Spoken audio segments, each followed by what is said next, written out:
Thank you. Thank you.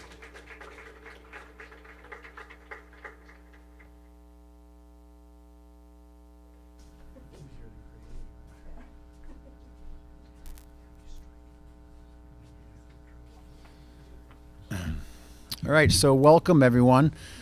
And I really appreciate in such a busy world that all of you have taken some of your precious time to actually be here. And it's pretty reflective and symbolic of the state of the world right now. We're all really busy, just running our lives, having quality of life. So again, thank you for being here. My name is Michael DiMartino, and I am the producer of Golden Road TV and radio show. Really quick, about 2 years ago, after moving from Santa Cruz, where I worked for the University of California, Santa Cruz, I moved to this area, again, not for just quality of life and to avoid the traffic and the congestion and the sad reality of what's happened to Monterey Bay since Fukushima. I moved up here to actually head to higher ground and find a safer and more sane place to live that had a sense of community. So 2 years ago, we started the Golden Road TV and radio show. Since then, we've broadcast over 52-hour shows. And not just that, but when we broadcast our show, we're actually in 8 counties on cable TV, also on YouTube and Facebook. And we've also been blessed enough to be able to partner with KVMR and do some live stream broadcasts from the KVMR studio. So I want to acknowledge them and all that they do for the community. So I didn't come here to recreate a wheel, but what I did come here to do is to help build bridges between all the individuals in the community, all the hundreds of nonprofit organizations, and to build a bridge working with the government agencies around the idea of community building and resilience. If you're not clear what resilience is, it just means the flexibility to be able to deal with things that are happening, everything from wildfire, emergency preparedness, things that are happening with food and water safety and security, issues of economic development, and holistic health.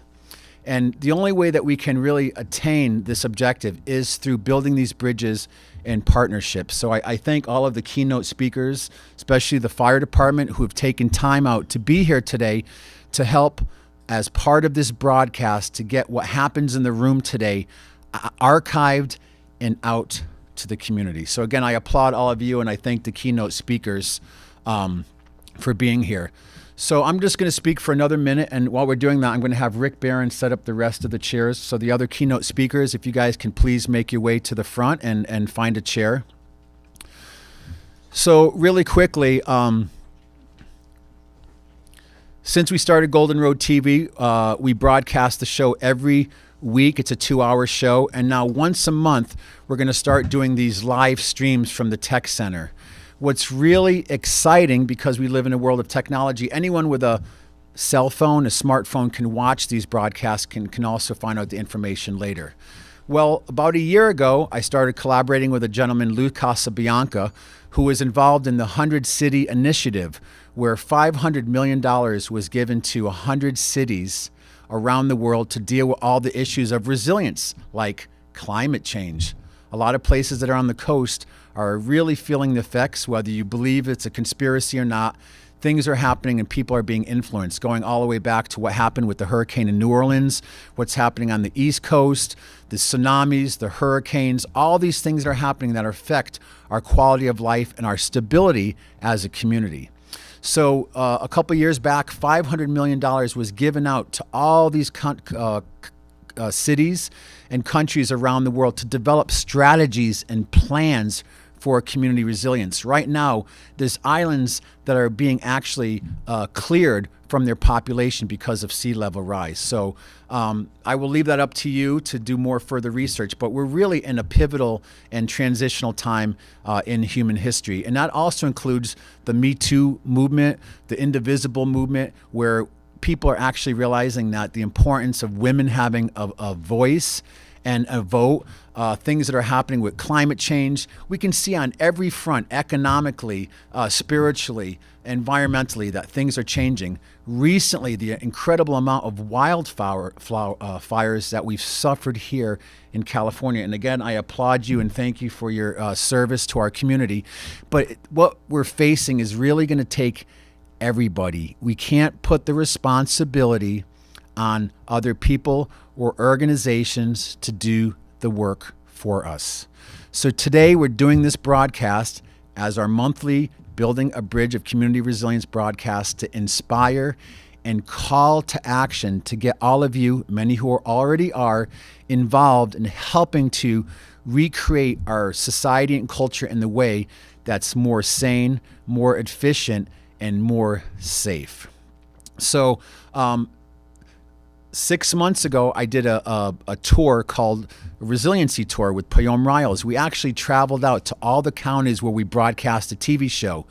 We went up to Mount Shasta. We did a live broadcast from the rec center there in conjunction with city government, Chamber of Commerce, people from economic development, CAL FIRE, who were working with the Klamath Indians up there to look at new ways to do forest and fire management.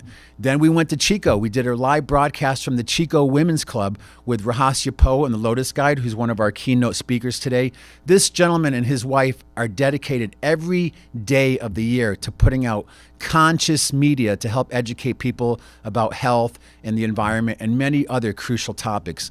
All of these keynote speakers are doing amazing work. We did a resiliency tour. We did a broadcast here, and what happened is we hit a nerve. So Golden Road TV and Radio slightly has changed its focus from just covering local businesses and inspiring individuals and organizations to really focusing on solution-based information and education. And that's why these people are so crucial about what they're going to share today with all of you. So again, thank you for being here. We're going to be doing this every month. We're also holding some meetings, and in conjunction with Golden Road TV, I'm partnering with Payom Riles and Rick Barron to create an entity which now has an office here called ARC, the Alliance for Resilient Communities, which will be a weekly community roundtable with broadcast happening. It's open-ended, and it's to give our community a voice and to identify the issues that affect us here. Because what affects us here, it might be different in Mount Shasta. Right now, they're dealing with Crystal Geyser, basically licensing use of the majority of the water that's coming out of that area, which affects everybody downstream. So there's a lot of issues. The analogy I would like to use, it's not a bipartisan issue. This is not anything to be politicized. It's not us against them or the system. It's really about taking a human and sane approach to identifying the issues, creating solutions, and then all of us becoming a part of that solution. I kind of compare it to, we all have a toothpick, right? And we're fighting this big dragon, whether it's a fire, right? Or it's the fact that, our water in this area is contaminated. We have heavy metals. We have other insecticides and pesticides which are affecting the quality and safety of our food and water. And I want to thank Mike Passner for being here. He's a local organic farmer who was just on the cover of the Union talking about, our organic farm is really organic if we're using the NID water. So these are all things. It's not more information. This is about education and activism. So I hope through the effort today that we can help inspire you, and we can invite you to come sit at a round table with all the other counties in the Sacramento River watershed and lash all of our toothpicks together against this big dragon that's happening, and we can form a lance and we can create a successful way to defeat and come up with solutions for a lot of these problems. So again, thank you for your time. And on that, I'm going to introduce Payom Riles. Payom Riles has been collaborating with Golden Road TV and Radio for the last 6 months. He also has created a really exciting project called the Source Directory, which is an actual directory in these 8 counties of the individuals and businesses who are community-minded, green, and are doing stuff right now. And you can go there and find it. While you're listening, just check out the Source Directory. And on that, I'm going to introduce civil engineer, hydrologist. He works with Stantec. He's a new permaculture design student and certified by Cathay Fish. And Cathay is here. And thank you, Cathay, for all the amazing inspiring work. You are my Swami Mommy and a wealth of knowledge. I hope that was okay. But I want to introduce Poyom Riles to talk about the source directory. Hello, everybody. Thanks for coming. Happy autumn equinox. So the source directory was born out of the work that Michael and I did on the fall tour. In the process of planning that tour, we were having a meeting and we were sitting down talking about all these people, and we said, all these people are doing this amazing work. We want people to be able to find them. How do people find, these organizations that some that we were just learning about? Then we said, we should put them all in a directory, and that was kind of the beginning of the idea. And so we did it. Once the tour was done, we figured out how to do it, and we did it, and it's up, and you can go there, you can go sign up. We focused the directory regionally because we really wanted to use it as a tool to really highlight the people in our region, our watershed, that are working to make it a better place, essentially. More resilient, more sustainable, more regenerative. Call it what you want.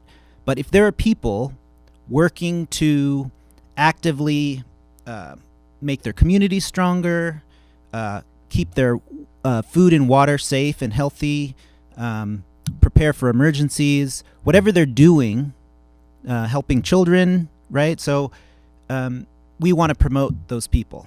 And that's a lot of what the mission of ARC is as well. The Alliance for Resilient Communities. We want to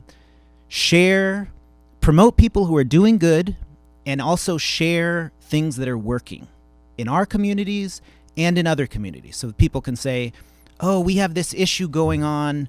We're really scared about, all the Roundup in our food. What are we going to do? Well, wait, look, this person over here actually made a difference. Maybe we can do that too, right? So that was sort of the idea behind it. What we need from you is for you to go to the source directory, sign up. When you sign up, put some information in your little about blurb. What are you doing? Or even if you're not doing it now, what would you be interested in doing that would be supporting your community? And then the other thing that we would ask you to do is give us feedback. Is there something that you could see about the directory that could actually help make it work better? Is there something you'd like to see as part of the directory that you don't see there now?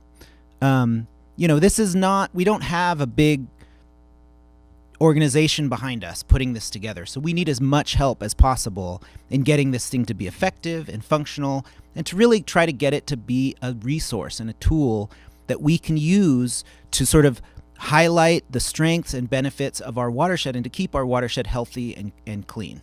I think that's about it. So I'm going to introduce you to Rick. He's also part of the Alliance for Resilient Communities, Rick Barron, and we're so glad that he's come on to support us in this because he has a wealth of knowledge and experience that is really useful. So thanks, Rick. Thank you.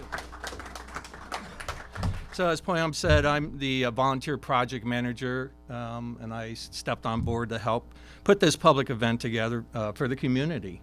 And during the course of this, I've had a lot of people ask me, what exactly is, ARC? What does it stand for? And what does resiliency mean? Well, Alliance for Resilient Communities. Alliance is a merging of efforts of interest by persons, families, states, and organizations. That's us. Resilience is the power or the ability to return to the original form after being forced, pushed out of shape. And based on what's happening with some of our political systems and some of our local agencies, I would say everything is pretty bent right now, out of shape. And then the community is a social group, any size, whose members reside in a specific area and have common cultural and heritage background. So as we've been speaking, we are trying to pull this community together and offer this platform, and that's really what ARC is kind of to bridge the gap between all these different groups. To be resilient, we must all work together as one unified community, really. And so when we get bent out of shape, we can bounce back into position as a unified group. And there's so many different groups working on so many different issues that everything is becoming, a bit watered down. The effectiveness of these groups is really in jeopardy because everybody's passionate is the good news, but there are so many different groups operating on so many different levels. It's kind of like this town opening up 10 breweries at once, and I keep wondering, how are we going to support all these breweries? But if we all pull together as a group and we deal with each one of the agencies and each one of the subgroups issue together, and we accomplish a single win for the people. I hear people all the time, they're just disenchanted and they feel like there's nothing they can do. And I say to them, we need to focus together. I studied Martin Luther King's book, and Mr. King was just adamant that if you want to have a successful program, you need to be lashed together with your toothpicks as one giant spear and focus on an issue first that you can win. You don't start at the biggest issue at the top, and because people get deflated and worn out. But if we start on a small local issue, potentially asking NID to consider using other products besides Roundup and our local water supply, asking PG&E not to spray copious amounts of Roundup underneath all the telephone poles, and asking Caltrans to stop spraying the literally hundreds of gallons that they spray. When you see Caltrans on the side of the road with those giant sprayers, that's what they're spraying. Every time it rains, it runs into our sewer systems, it runs into our watershed, and the scientific data shows is that these particles cannot be removed, and they are finding their way into our kids' food.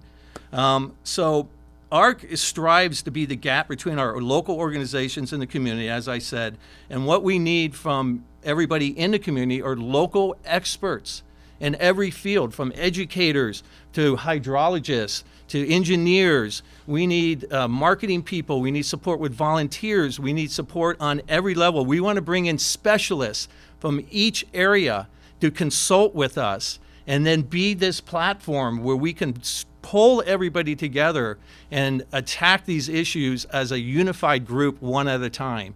And we will get to each one of the issues, but we need to address them on the wins. What can we win together as a group, and how can we move forward?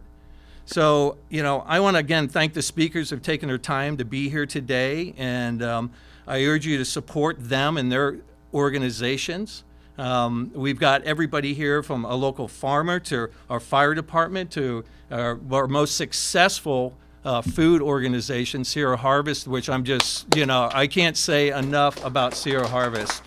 I've been personally supporting them financially and been a cheerleader for them for a long time. We have an NID candidate here who's if you read his literature and his stance, and you'll hear from him, is the type of change that we need. So I believe there's 3 openings on NID, is that correct? So this is a real chance for us to change the direction that the board is moving right now. Whether you're for or against them, I think it's time for some new blood in there, and for them to at least respond to the general public on what we feel is proper to use with our tax dollars. I believe that the dam is now up at $11 million in cost, and it seems to be just moving forward. I'll let Bruce speak more to that. But again, I want to thank you guys all for being here. Consider supporting ARC to help us put this organization together so we can support this platform. And again, you can visit our website. And if you're a specialist in one of these areas, we'd love to hear from you afterwards. And so without any further ado, Michael, you can come up and introduce our first speaker. Great. And that's going to be Nathan. Thank you, Rick Barron. Nice round of applause. And I want to commend Rick. We actually just, we've been drumming together for years. We just started talking about, kind of going beneath the surface of our connection a few months ago. And he's absolutely gotten ignited and inspired and actually stepped in and has put a lot of time and effort into this. So we're doing this to help inspire all of you to even do what you're doing now, but let's all do it through a connected directory, through a conscious effort, through these monthly roundtables and broadcasts so we can archive it and get this out to the community, because a lot of people couldn't be here today. And I'm really excited later because Kathleen Halal is on her way from Non-Toxic Communities, who has actually worked with several communities in California to actually get Roundup out of the community. So she'll be here in a little bit talking about it. So we already have some victories and hope. So without any further ado, resilience means emergency preparedness. It means food and water security. It means economic development. Of course, we live in an arts and culture district. So we're going to talk a little bit about the emergency preparedness piece relating to fire. We also have Graham Noyes, who's here talking about alternative fuels. And then we're going to get really into the thick of the conversation and the keynotes regarding food and water safety. But on that note, I want to introduce our first keynote speaker. He does a lot to protect us, Nathan Menth. Good morning. First of all, Ark, thank you for the opportunity to speak today. Michael, thank you. Rick, appreciate your help.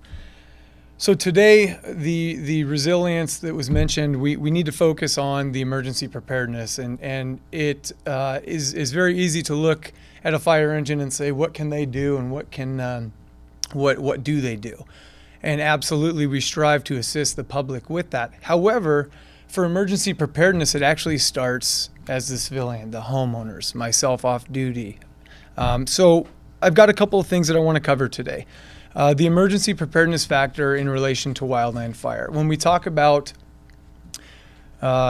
threats to the community, one of our target hazard areas is the community as a whole in relation to wildfire. We have a very dense population that's mixed with wildland-urban interface. And what that is if you picture the coastal with the ocean right up against the coastline, that's the boundary set. In the intermix, in the interface, there is no boundary that's set. We're plugged throughout the community with parcels, property, beautiful properties. And to do our part as fire suppression personnel, educating the public is actually a huge factor to that. Public education with wildfire prevention is such a broad scale. I'll try to narrow it down here to 5 minutes. But I want to focus on two aspects. There's a direct approach that the public can take, and then there's the indirect approach. First, I'm going to talk about the direct approach. The direct approach is indeed the hands-on. It is the opportunity to do what you can do manually to clear your yard, clear your roof, clear your property, leaves, gutters, pine needles, anything that can harness that ember or spark in the event and the inevitable event of a wildfire. Although a majority of wildfires in California are caused by humans, whether it's accidental, intentional, there are still aspects of wildfires that are caused by Mother Nature, lightning, etc. So the direct approach is eliminating the fuels or reducing the fuels. When we talk about that, we mentioned defensible space. I'm sure that's no secret word to anybody in here. Defensible space is the section around property that's viable to clear in an appropriate manner. 100 feet with 30-foot clearance around your house. You can have the green vegetation, the planted vegetation. You can even enjoy the natural vegetation. But without the fire's natural ability to come through and consume at a slow rate as it used to prior to the population being here, we have to take into consideration life and property. My co-partner, Chris Mertens, did just arrive here. If I could, I'm going to allow him to come on in and join me. He is also he's an employee with CAL FIRE. Come on up, Chris. When we're talking about life and property, that is what your fire departments, your fire districts, and fire suppression personnel, we care about. The environment is in there as well. However, with life and property, that directly affects the ability for the community to function, and we see an importance of that. So when it comes into the direct approach with the fuels reduction, the labor of clearing your property, we definitely support that, and we would strive for that. Talking about some defensible space currently at the moment, and then I was going to move on to an indirect. So we talked about direct, now I'm going to talk about some indirect. Indirect is the mental preparedness, that mental state of readiness. We all hope for the best, but let's prepare for the worst. We've heard many stories come out of California in the past 10 years of significant fires, fire behavior growing, and the preparatory,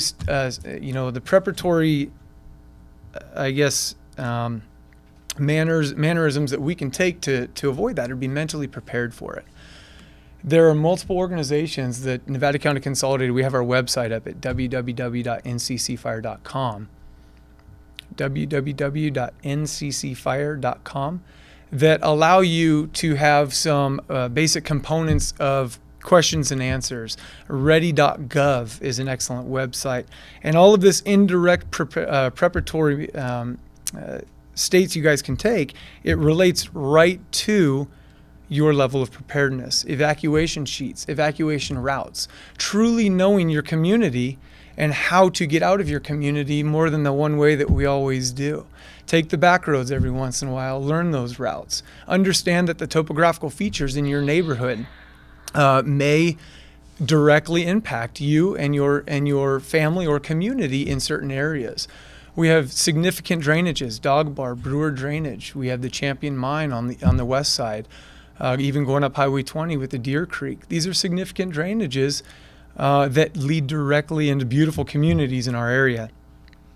Having the opportunity to mentally prepare for that, identify these checklists, understand, are you prepared, ready.gov, having that supply of your credentials ready to go, flashlights, communications, secondary plans for communications. In the fire service, we always relate to a face-to-face communication as the best form of communication. And it is, because there's no intent or no reliance on supplemental material and or interpretation. So we rely on you guys to have a system in place to talk to your families, to check in with loved ones, and to acknowledge or to relay to them that you have been successful in the event of an evacuation. Like I said, we could spend hours and hours upon talking about this. And one last thing I do want to talk about is what we have done to assist you to prepare. Now, I've mentioned the websites and I've mentioned the list and the evacuation list. However, as the population grows, typically the fire department personnel running up and down the streets in the middle of the night with their sirens on isn't as effective as it used to be due to that urban sprawl, like I talked about, that wildland-urban interface. So one thing that Nevada County OES and partners with the Sheriff's Department, surrounding agencies, have done is go to a Code Red notification system. And for those of you who don't know what a Code Red notification system is, it is a streamlined way to get mass media out on internet, email, cell phones, telephone calls, voicemails, landlines, alerting you of evacuations. It's not only emergencies with significant incidents, but it's a possibility of a water boil situation. So it's actually a widespread, and I encourage all of the listeners and visitors here today, if you're not signed up for Code Red, please look into it. Please sign up. It is an excellent opportunity to take to get notified. You can access that through Nevada County's website, and you can just Google search Nevada County Code Red and it'll bring you right up. It's a very informative website. Nathan, is that the one where they do the star 211 to get into the directory? Star 211 is the Nevada County's and disaster response in the loop, and that is another form. Code Red is going to be a supplemental item that is driven through the Nevada County Office of OES. So I appreciate your time. Chris, I am going to allow Chris to have the floor here for a little bit and go over a couple things. As Nevada County Consolidated, we do strive in community protection. Our doors at our fire stations around the community, along with many other jurisdictions that we operate with, very close-knit. Please feel free to stop in, ask questions, get the answers to those questions.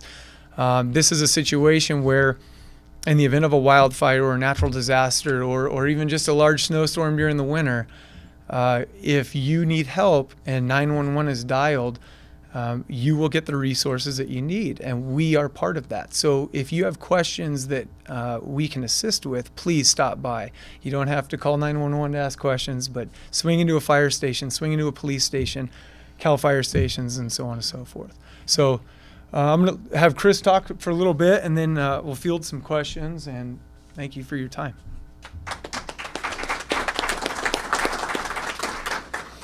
So good morning, Officer Chris Mertens, CAL FIRE Law Enforcement. So just a little bit of background, you're probably wondering, CAL FIRE has a fire suppression division and a law enforcement division.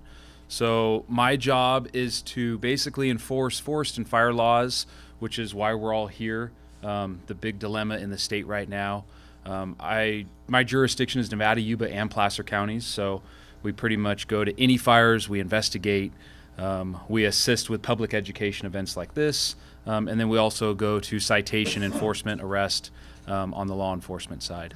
So our partners in Nevada County, whether it be consolidated or a city mutual department, we work hand in hand with 24/7 with prevention and education. And that's why we're all here today. One of the biggest things that I'm part of is I'm in charge of all of our defensible space inspectors for Nevada County, Yuba, and Placer County. They work in our shop in the Prevention Bureau.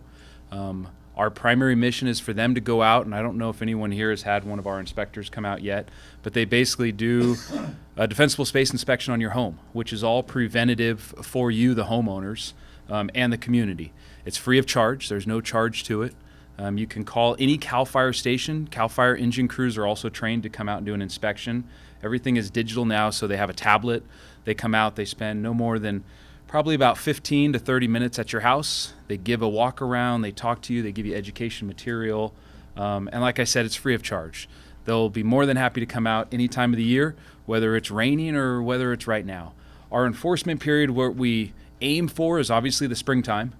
When the fire danger is at its lowest, when we're telling people, please hit that 30-foot zone around your house, hit that 100-foot zone around your house.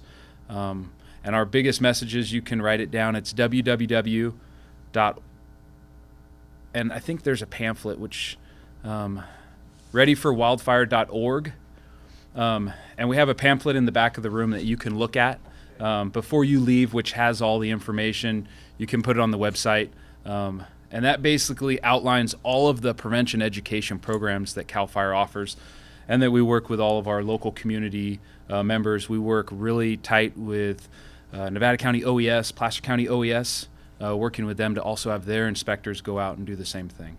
We work with any government, whether it be Nevada Irrigation District or all the way down to the nonprofit local community group that wants help. So any event, and I don't want to step on anything Nathan's already said, but we pretty much all are working to do the same thing. Our mission is to protect the community, and we work for the community.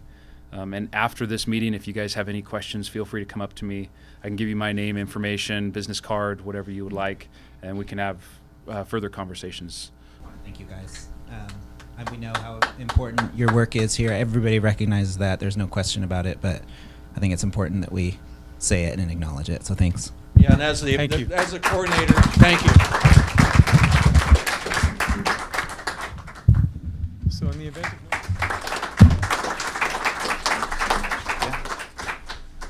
So again, as Payom said, we want to thank you for your service. A couple years ago, I live up on the top of Red Dog Road. We had the Lowell Hill fire, and I got to know some of the local firefighters who, for 3 days, stood at the line of my property and defended my house and my property from the Lowell Hill fire. And it was an amazing time of bonding. We'd bring up coffee and food, and these guys really put their life on the line for our community. So once again, thank you so much for all that you do. And under emergency preparedness, you know, we live in earthquake country. Next month, there's a huge statewide focus on earthquake preparedness. Michael Logue, who's doing audio, actually took the incentive to go online and download information about emergency prepared kits. All of this, again, we're trying to get everything on the source. Sometimes navigating all these channels can be really confusing. We're trying to get everything up on the blog and the events part of the source so people can go there and find information. But he did put together what you need to have an emergency preparedness kit. Things like water filters and flashlights and batteries. Don't wait till it happens. Do it now. So the next person I'd like to introduce,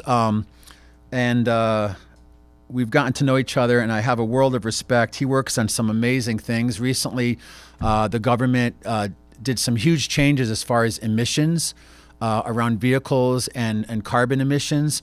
And our next speaker is pretty much the head of the Low Carbon Fuels Coalition. He's also a member of our community. He's going to talk a little bit about what's happening with the quality of our air. And then I know many of you are here for the food and water safety piece. We're going to get right into that. But I want to introduce a great guy, and he spends thousands of hours doing what he does. He has the big picture, and if we're lucky, we're going to get him as one of our advisors for ARC. I want to introduce Graham Noyes.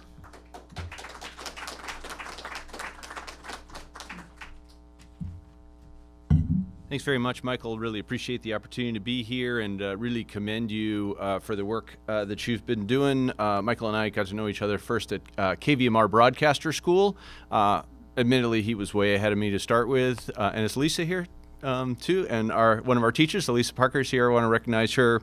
I feel like I'm a little bit of a broadcast school dropout, and Michael's gone beyond his PhD now. But at any rate, I'm here to talk about fuel and energy in particular and the resilient side of that. I'm going to be very quick because we got great people coming up after me here, and really want to focus at my background, as Michael said, is in low carbon fuels.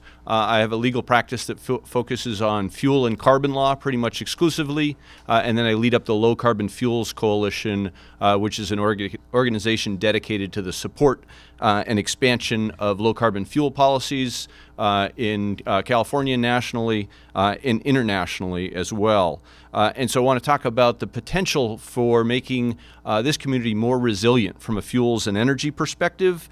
We live in a mother lode of resources from a renewable perspective. We all know we have fabulous sun, sometimes feels like too much sun. We've got some good wind resources out there, tremendous biomass. In fact, so much biomass that it gets talked about as fuel here for fires. We have wonderful people, technology, and know-how, and we have tremendous community and communications. And again, commend KVMR as a resource to really bind the community together and let us speak to each other. Comparable to Rick's definition of resilience, I picked up one from the Rockefeller Foundation: the capacity to survive, adapt, and thrive in the face of chronic stress and acute shocks, and even transform when conditions require it. So that's what we have to do here. We have to transform, and we have to think about this at multiple levels. I'm not going to talk about international. I'm not going to talk about national. I'm not going to talk about state. I think we start thinking about regional. We think about county. We think about local. We think about neighborhood. And we even think about dwelling units out there as we think about resilience. And depending on that perspective, we're thinking about different things. Two key things that we need to do. First of all, we have to stop this one-way cycle we've got right now of moving carbon from the subsurface and the surface into the atmosphere. We had hundreds of years ago people figure out the greenhouse gas effect, that if we put carbon in the atmosphere, it made it warmer. And we've watched it ever since, and we've been monitoring it closely for 60, 70 years now, and it's doing exactly what we were afraid it would do. We're there. So we've got to stop that cycle, and as Governor Brown's executive order established just recently, California in particular has to achieve carbon neutrality now by 2045 and be carbon negative subsequent to that. So we've got great state leadership on this front.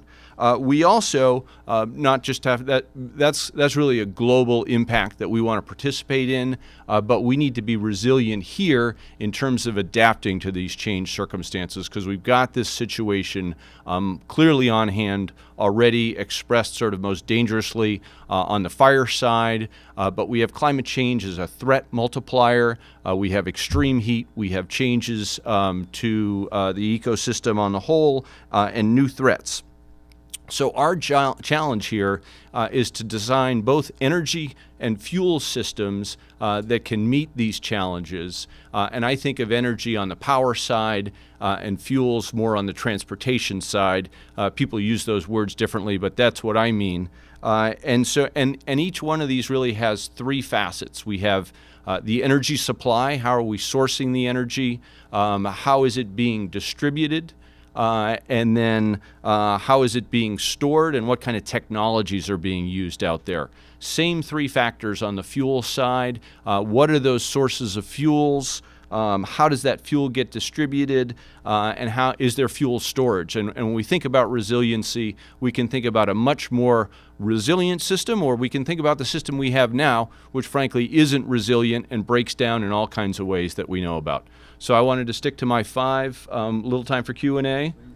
Thank you.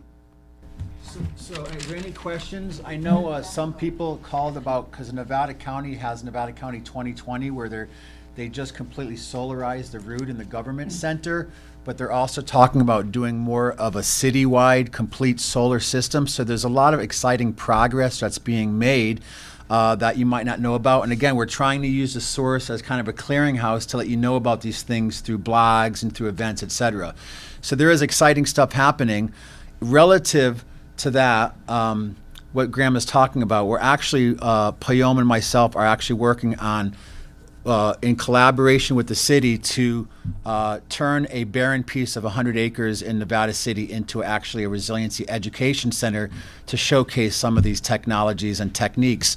I also want to acknowledge Cathay Fish as my Swami Mami, who taught me that there's actually a huge role that agriculture plays in the role of carbon farming.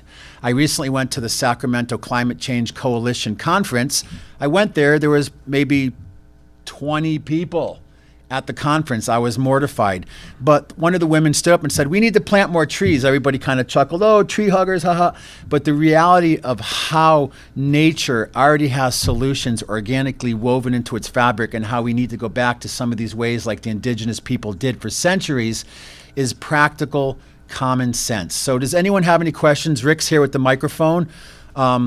And just speak into the mic, because even though we can hear each other, we are broadcasting the event. So any questions for Graham, please? Yes, my question is there anybody doing, working with the methane production that was started back in the 60s? I had a farm. I had a generator. I generated methane from my farm animals, manure. Chickens were the best.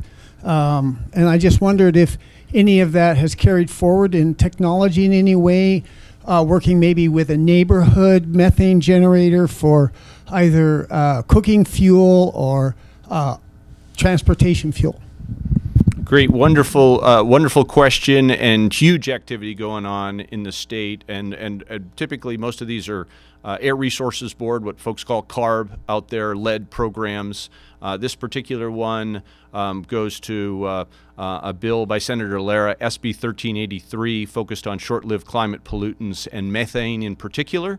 And there is extensive work on looking for ways to capture methane, which, people talk about methane bad. Well, methane's pretty much natural gas. So if you can actually take that methane and get it to a purity level of natural gas, and then use it in as a resource, either as an energy resource, as a fuel resource, you have taken a short-lived climate pollutant, changed its chemistry, turned it into a power source, and you've done fabulous things for the environment.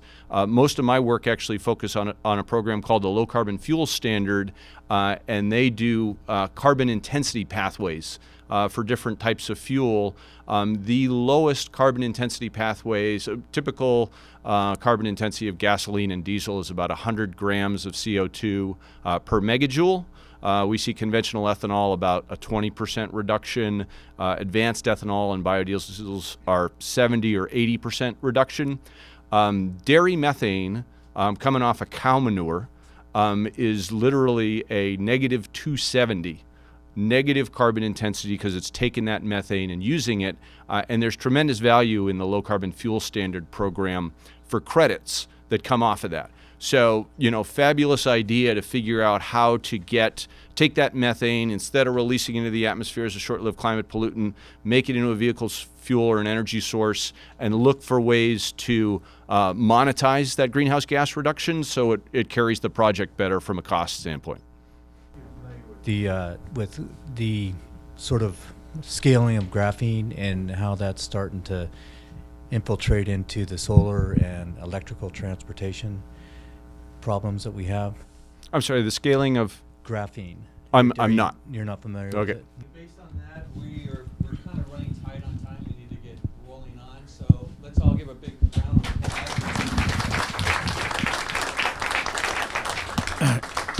And it's really for this reason that I'm going to be holding space every Wednesday here at the building from 6:30 to 8 to do community roundtables to identify these issues with these monthly public forums and broadcasts. So it's not just a one-off today. So again, thank you, Graham, for all the amazing work you do. You can already see just in the few panelists we've had here, we have the wealth of knowledge and solutions and information here. We just need to organize, share the information, and like Rick was saying, tie all our toothpicks together, make a lance, and be able to defeat these things that are assaulting our quality of life in our community here and throughout the Sacramento River watershed. So the next person, we're really happy he could be here. He's kind of a local hero because of what he does, but now he's a legend. He was on the front of the Union newspaper because he actually took the risk to come out into the light and say, hey, I'm an organic farmer. I own Indian Springs Organic Farm. And you know what? I'm concerned because I use water from NID, and we know that the water has some huge issues. And again, I do want to say, I'm not here to politicize any issue or it's us against them.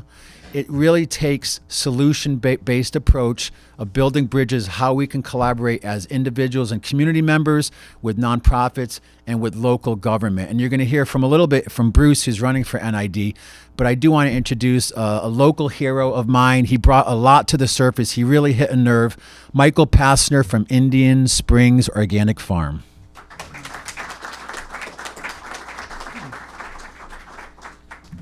Thank you for inviting me here today.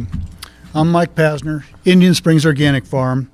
I've been farming organically in Penn Valley for 32 years. We've been using NID water the whole time.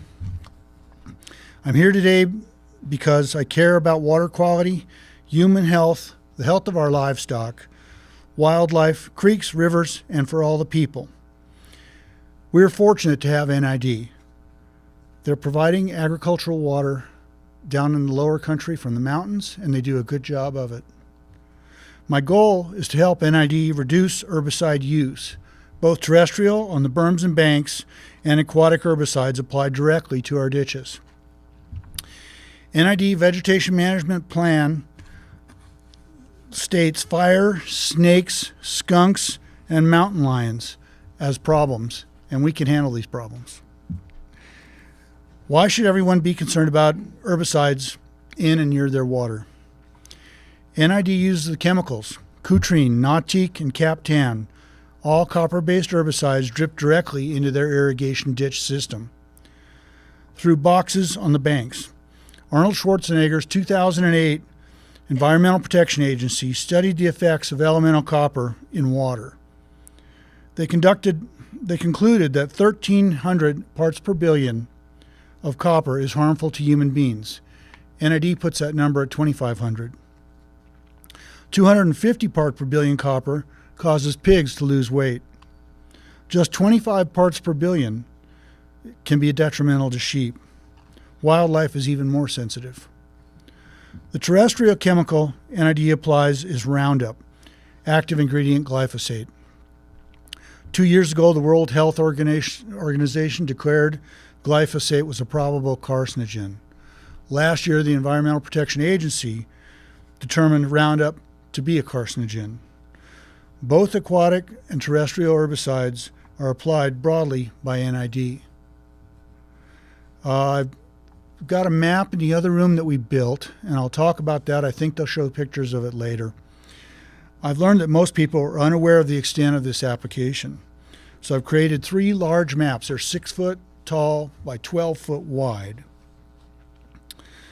The maps were created as I requested on public records request from Nevada Irrigation District this information.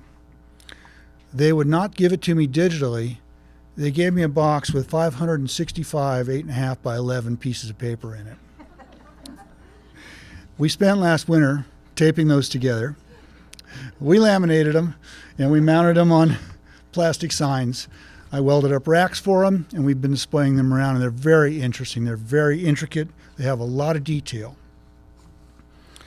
So one of them's out there. The other 2 I didn't bring today. The maps show the 450 miles of irrigation ditch system that NID has, 350 miles of which are treated with herbicides. 33 miles of this system are what NID calls randoms. We know them as natural creeks. The 65 red dots represent application sites for aquatic herbicides dripped directly into water. They're aluminum boxes. They put 5-gallon containers or less or more of Nutrien, Cutrine, Nautique, and Captain in them, and they drip for about 4 hours directly into the irrigation water. They make a purple cloud in the water, and you can see it. And you can look downstream and see the animals drinking from that creek. For an organic farmer, aquatic herbicides are applied 7 times during the irrigation season, April through October. As an organic farmer, I can't have these chemicals on my water and on my property. For 30 years, NID shut my application box off on poison day. 3 years ago, they quit doing it. They suddenly told me it's now my responsibility. So for the last 3, I've always checked them. They'd shut off and I'd shut off every year. And now I shut off by myself because NID no longer shuts them down. So they do that 7 times a year. There's a better way to do this. To NID's credit, they formed the Integrated Vegetation Management Working Group. They handpicked 12 people to explore alternatives to glyphosate. This group should be open to everyone, especially stakeholders, people that have a stake in this, the farmers who want to participate. They know so much about how to use this water, how to keep these ditches flowing, and NID doesn't seem to utilize that very well at all. They should, but are not at this time, including aquatic herbicides. They're only studying Monsanto's glyphosate because it's probably going to be jerked as a possible use fairly soon. The copper is going to prove similar in effect to the glyphosate. This group does not operate in transparency. This has been a problem with NID for quite a while, and it's still a problem. The alternatives. They also refuse to consider what I call the most effective and economical alternative to the use of herbicides, which is cleaning using these small excavators. They'll run excavators down these ditches once a year before the season starts, clean out any debris, get the rocks out. If they did that one time a year and then as necessary through the rest of the year, back grading with these little excavators, cleaning out any green that was a problem, any places of algae buildup, they could eliminate a huge amount of these aquatic and terrestrial herbicides with these little excavators. It's a much better method.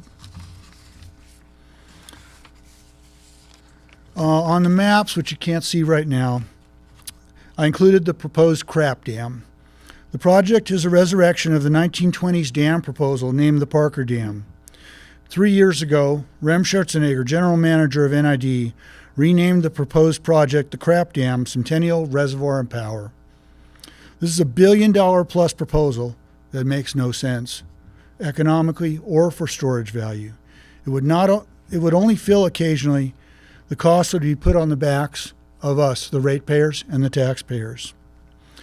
The best method for convincing NID to change is to elect Bruce Herring, right there, to Division 2 and Laura Peters to Division 4. Ricky Heck is already elected because nobody ran against her. We need to bring NID into the 21st century. We need to usher in science-based, transparent decision-making. The old guard has outlived its usefulness for NID. Please vote on November 6th.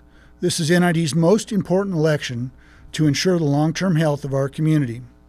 For more information, I've got a website, safeditches.com. Thank you very much. I have one quick question. I know, and then you're next. My daughter got type 1 diabetes, contracted that in 2009 when she was 8 years old. And our androcologist down in Sacramento wants to know what is going on in Nevada County. His practice runs from Elk Grove all the way to Reno. He has 1,400 patients. The man is run ragged, and he told me that this county has the highest level of type 1 diabetes from Elk Grove all the way to Reno, and he basically said, what is going on up there? Now, we know that heavy metals will trigger the gene in type 1 diabetes. So the copper that they use is not just at trace levels, they're using it at what level, and what is it classified as? Elemental copper is, yes, some of these is part of the components they put directly into the water. I can't really tell you the levels that are in the chemical. They're very high when they first put them in. There are many people who are interested in monitoring these chemicals, and I can't address that right now due to legal concerns. There are other chemicals, though, I too. will say this. A couple days ago, we met with David Howland, who's a water scientist. We did a 18-minute interview with him, who's actually been testing the water. We have all the science. Again, the source directory, Golden Road TV, there's video there for some of the questions you might be asking that we can't answer. There's been a great amount of field work to interview the people for today. Also, when we have our intermission, we're going to be playing that interview with him on NCTV, on Butte County Cable TV, and on our YouTube channel. So if we don't get all the answers now, I want to refer you to the archive of information that is available with David Howland. Mike, we got another question for you. Mike, as you well know, because we've talked about this subject for so many years, there's a group of us here that have got behind David Howland and introduced him to what the problems are here. But I myself have a problem with Roundup and genetically modified foods, and it gives me a huge stomach problem. I really believe a lot of people have this problem and don't know it. So I bought myself an organic certified farm. I had no idea that they were spraying Roundup. Here's my question, and I've asked you this before, maybe you know more about it. How do I know when they're spraying the Roundup? That's my problem. I know when they're spraying the copper because they tell us, they send us a paper. Yes. When are they spraying the Roundup? I want to know. And don't I have the right to know? The copper's applied to our water system by the calendar. They give you a calendar of what day you need to shut your water off. This is an archaic method for applying herbicides. When you study this in school, they'll say nobody does it that way anymore. You do it by how often it's needed. As far as the Roundup, NID will not tell you when they're spraying Roundup. There you have it. Well, I want to thank you very much, Mike, for being here. We can't take more questions right now just because we're out of time. Mike's going to be here. You know, we all spend so much time talking, checking emails, looking at Facebook, Instagram, YouTube. And the thing is, it's excuse my French, it's asses and elbows time, right? Information is out there. Anybody can get online and find it. We're showcasing it here today, but we're trying to inspire you to become an active part of what's happening. And I just want to peek your head in, Kathleen. Come on in. We want to give you a chair. I just want to introduce really quick from the Guild in Sacramento. She's not going to speak yet, but they just arrived. She just flew up from LA to be part of this event. Jessica Denning from the Guild in Sacramento. And over there, raise your hand, Kathleen Halal from Non-Toxic Communities, who helped ban Roundup in Irvine County.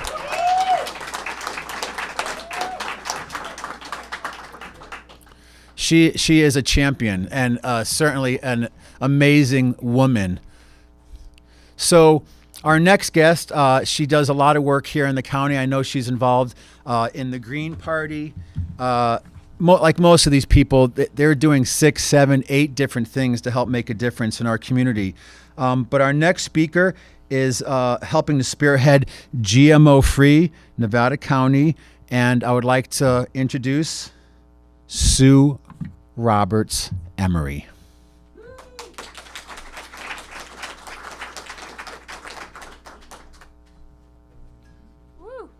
It's an exciting time to be alive, I'm telling you. There's a huge paradigm shift coming, and it's great to be in this room because this is what we need. We need solutions. It's pretty grim out there. But thank you all for coming. Thank you, Michael. Thank you, Rick. I had a great time speaking with you the other day. I've got some things I'm going to read. GMO-free Nevada County. We took the summer off just because we are all really, really super busy. My friend Carmen is here. I'm an activist as is Carmen, and she's going to be holding up some signs for the TV hosts and the audience to enjoy. So this is what we do. GMO Free Nevada County is a grassroots organization trying to get genetically modified food out of our county, not to be able to grow it. We have grass coming in. GMO grass is on the way. So we have golf courses in our county. We really have to protect our borders. This is not to put any burdens on farmers, but it's to protect them. We all heard about Percy in Canada years ago. The GMO came into and infected his crops, and he was being sued by Monsanto. So we want to protect our own borders and not allow GMOs in Nevada County. Right now, there's 13,734 square miles of GMO-free growing zone in the state of California, which doesn't seem like much, but it's by miles. It's not acres. Nevada County will add 974 square miles to that GMO-free California. So that's what we're trying to do. We have 6 counties so far that have banned GMOs. We have Humboldt, Marin, Mendocino, Santa Cruz, Sonoma, and Trinity counties. We'd love to make Nevada County the 7th county in California. So we will be probably moving through Nevada City, Grass Valley city councils, and going to the supervisors with the $289 million settlement that Dwayne Lee Johnson got the state of California when he conducted non-Hodgkin's lymphoma, working as a groundskeeper at the Benicia School District. I just got words all over the country from my friends and family when that happened. They're like, Sue, you must be so happy. I'm like, this is the tip of the iceberg. It's sad. This man would prefer to have his life as opposed to this money. And one thing I just want to say, we are in the biggest experiment in real time with GMOs in this country, and we are the lab rats.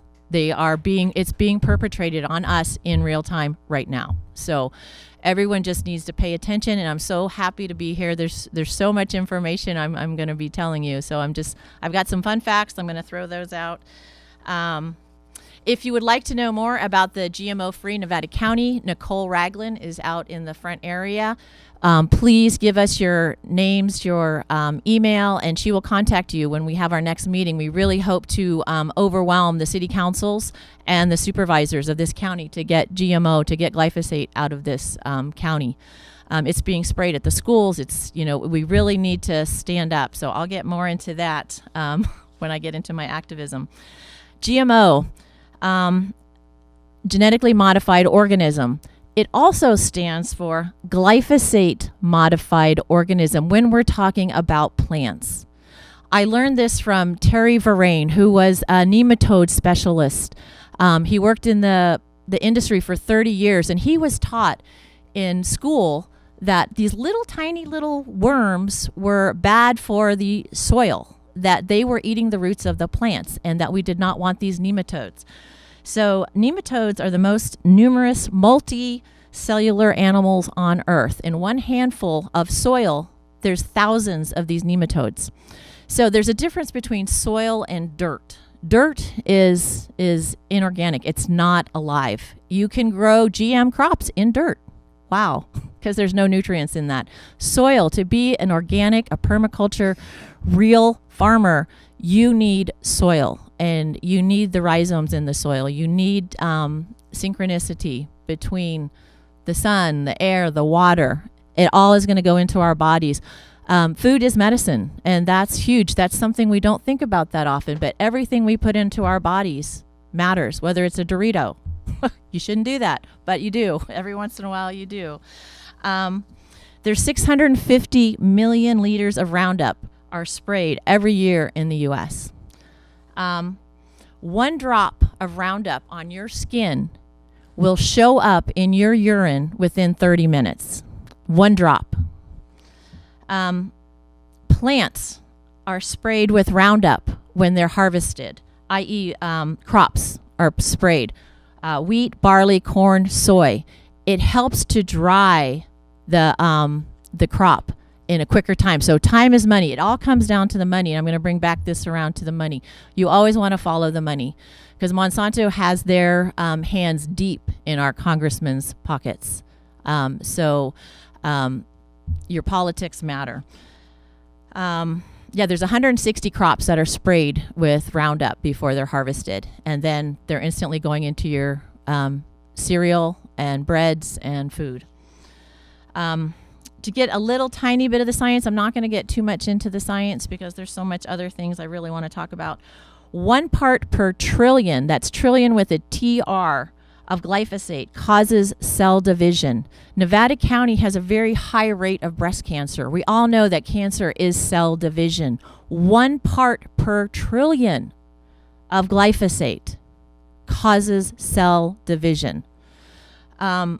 22 parts per billion of glyphosate is showing up in our wines, even our organic wines. Infamil, soy-based infant formula, has 170 parts per billion. So that's a lot lower than that 1 trillion that's causing the cell division. But our infants are drinking it. Cheerios, 1,120 parts per billion in Cheerios. So for many families, that's the first food that their kids eat. Glyphosate is an epigenetic chromosome disruptor. And what that means, by the 3rd generation, our chromosomes have been changed so much that it's really affecting our guts and our biomes. So I have a direct, it interferes with the normal development of the fetus, humans and animals. I work a lot with horses. I'm an equine massage therapist. I am seeing more horses on GastroGuard and ulcer protection because their intestines are so inflamed. I've been a horse person my entire life. I've never seen this before, except for the last 10 years. Horses are dying of colic. It's rampant. My niece is married to a sod farmer. Her husband is 2nd generation sod farmer. So when my niece had her daughter, she was born with her intestines outside of her body. I put this directly to glyphosate, and he was told that it's safe. He was told as a sod farmer that that's safe. It's not safe. So now they're living with that.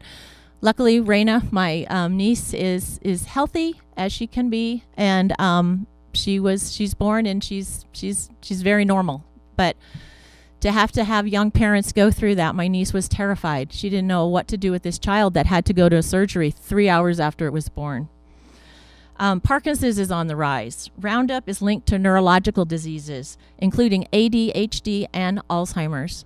My father-in-law just passed away just last week of Lewy body's Parkinson's, which combines the Alzheimer's with the Parkinson's. He was a veteran. And the country of Vietnam is currently getting together a lawsuit to sue Monsanto because of Agent Orange. So we really should be suing our government for allowing it to be done. But right now they're going after Monsanto. There's a rise in autism. There's a 0.99 correlation rate of autism with the amount of Roundup. There was a study done by Nancy Swanson. She is an amazing woman. She worked for the Navy. She's a physicist for the Navy. She has 6 patents to her name. She worked up at Western Washington University.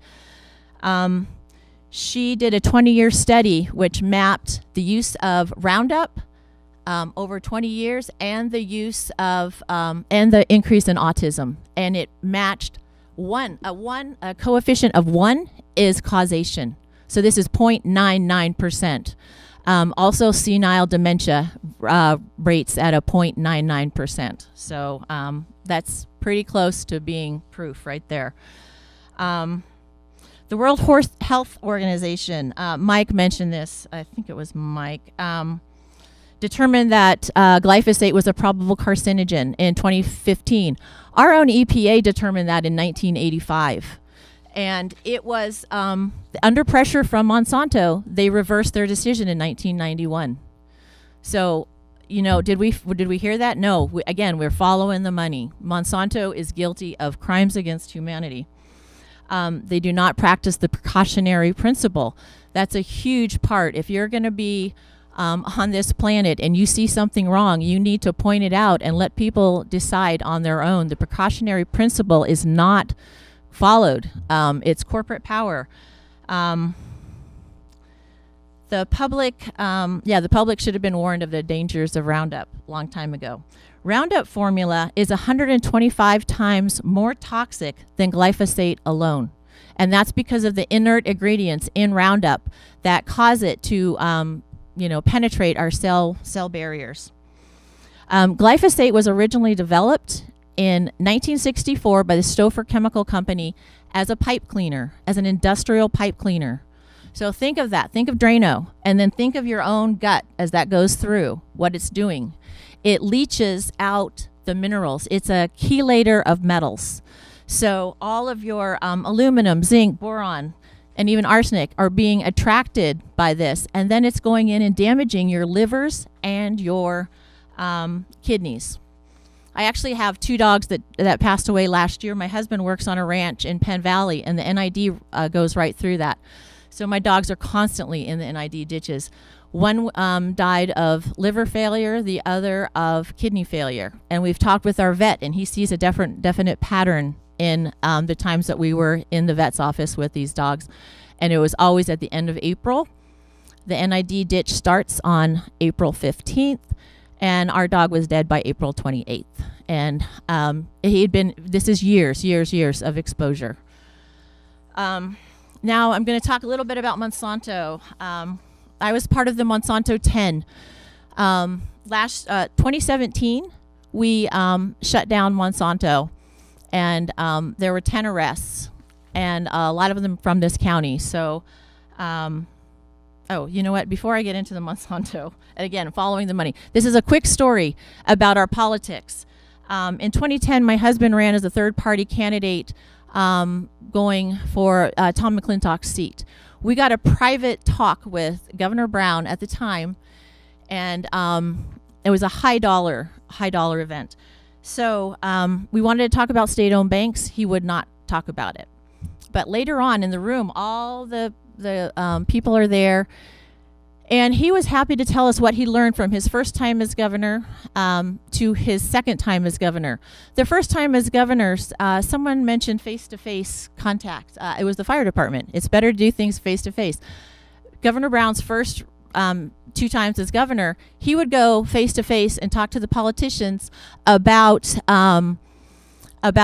vote yes on SB 562 or vote no on SB 562. So he would directly talk to them. That what he learned his second time around, he didn't go to them. He went to Big Ag. He went to, and he told us this in the middle of a fundraiser. He goes to Big Ag, Big Oil, Big Pharma. He went to whoever owned said politician and asked them to release, and I'm using air quotes because these are his words, to release so such and such a senator to vote yes or no. So we do have a puppet government right now, and I just really encourage everybody to get out there and have their voices heard because, again, follow the money. So Monsanto 10, May 2017, the Woodland Seed Facility is one of the largest biotech facilities in the world. It's in our backyard in Woodland, California. It used to be in Davis. And they got so much flack with the university there because the students were uprising against it. They moved it to the farming community of Woodland. And it's on Highway 16 right now. So last year, 10 of us were arrested, and we're sure it was because Bayer was taking over the company. They didn't want this kind of publicity for PR reasons. After 10 months of going to trial, our charges were finally dropped. One of our strong activists, Andy Cohn, passed away during the trial period. He was very sick. It just made us stronger altogether. So on October 15th, in Woodland, California, is the next shutdown of Monsanto. We need community members. We need families. We need parents. We need farmers. We need people supporting the Driscoll strawberry boycott. We need everybody there. You don't have to put your body on the line. It's hard to be an activist. It really is. It's very hard. But it's also empowering. When you look to your neighbors and see your friends and family standing with you, it's very, very empowering. You don't have to be arrested. We need witnesses. So that's what I'm going to say. If you can, please do that. Okay, so October 15th. There's so much more to say. If you need to come talk to me, we have 8,000 lawsuits right now going against Monsanto, and that Dwayne Lee Johnson was the first of many. So, okay, thank you. Oh. I do have 3 solutions. There is a woman, Michelle Perro. She is a pediatrician in Marin. The 3 things she tells people: drink filtered water. We know how important that is, listening to our NID people. Remove your shoes when you come in the house. Do not track that glyphosate, that the pesticides into your home, and eat organic food. That's how you can, those are the 3 things that you can take away. Thank you. Thank you so much, Sue, Thank for being here. And we're going to move right into our next speaker. Go ahead and introduce, because I know we're tight on time. Okay, I just want to comment. Recently, Rick and I did an interview with Elisa Parker at KVMR, who had the opportunity to see the new Michael Moore film. And the general feedback is it generated a lot of fear, but where are the solutions? So we're not here to create fear. We're here to educate, but we're here to inspire you. You guys starting to get on fire, get inspired a little bit? You want to help make some changes? We're going to go over now to another foundation institution in our community. Most of you have heard of Sierra Harvest, and they're doing some great work also, not just with organic farming, but also with the Food to Farm Conference, and now agro-tourism, bringing people into our community to be able to stay on farms and support the farmers through eating farm to fork food, supporting the farmers, seeing how things are grown, eating things off the vine. This is a huge economic contribution to our community that they're also working on. So I want to, on that note, introduce Malika Bishop.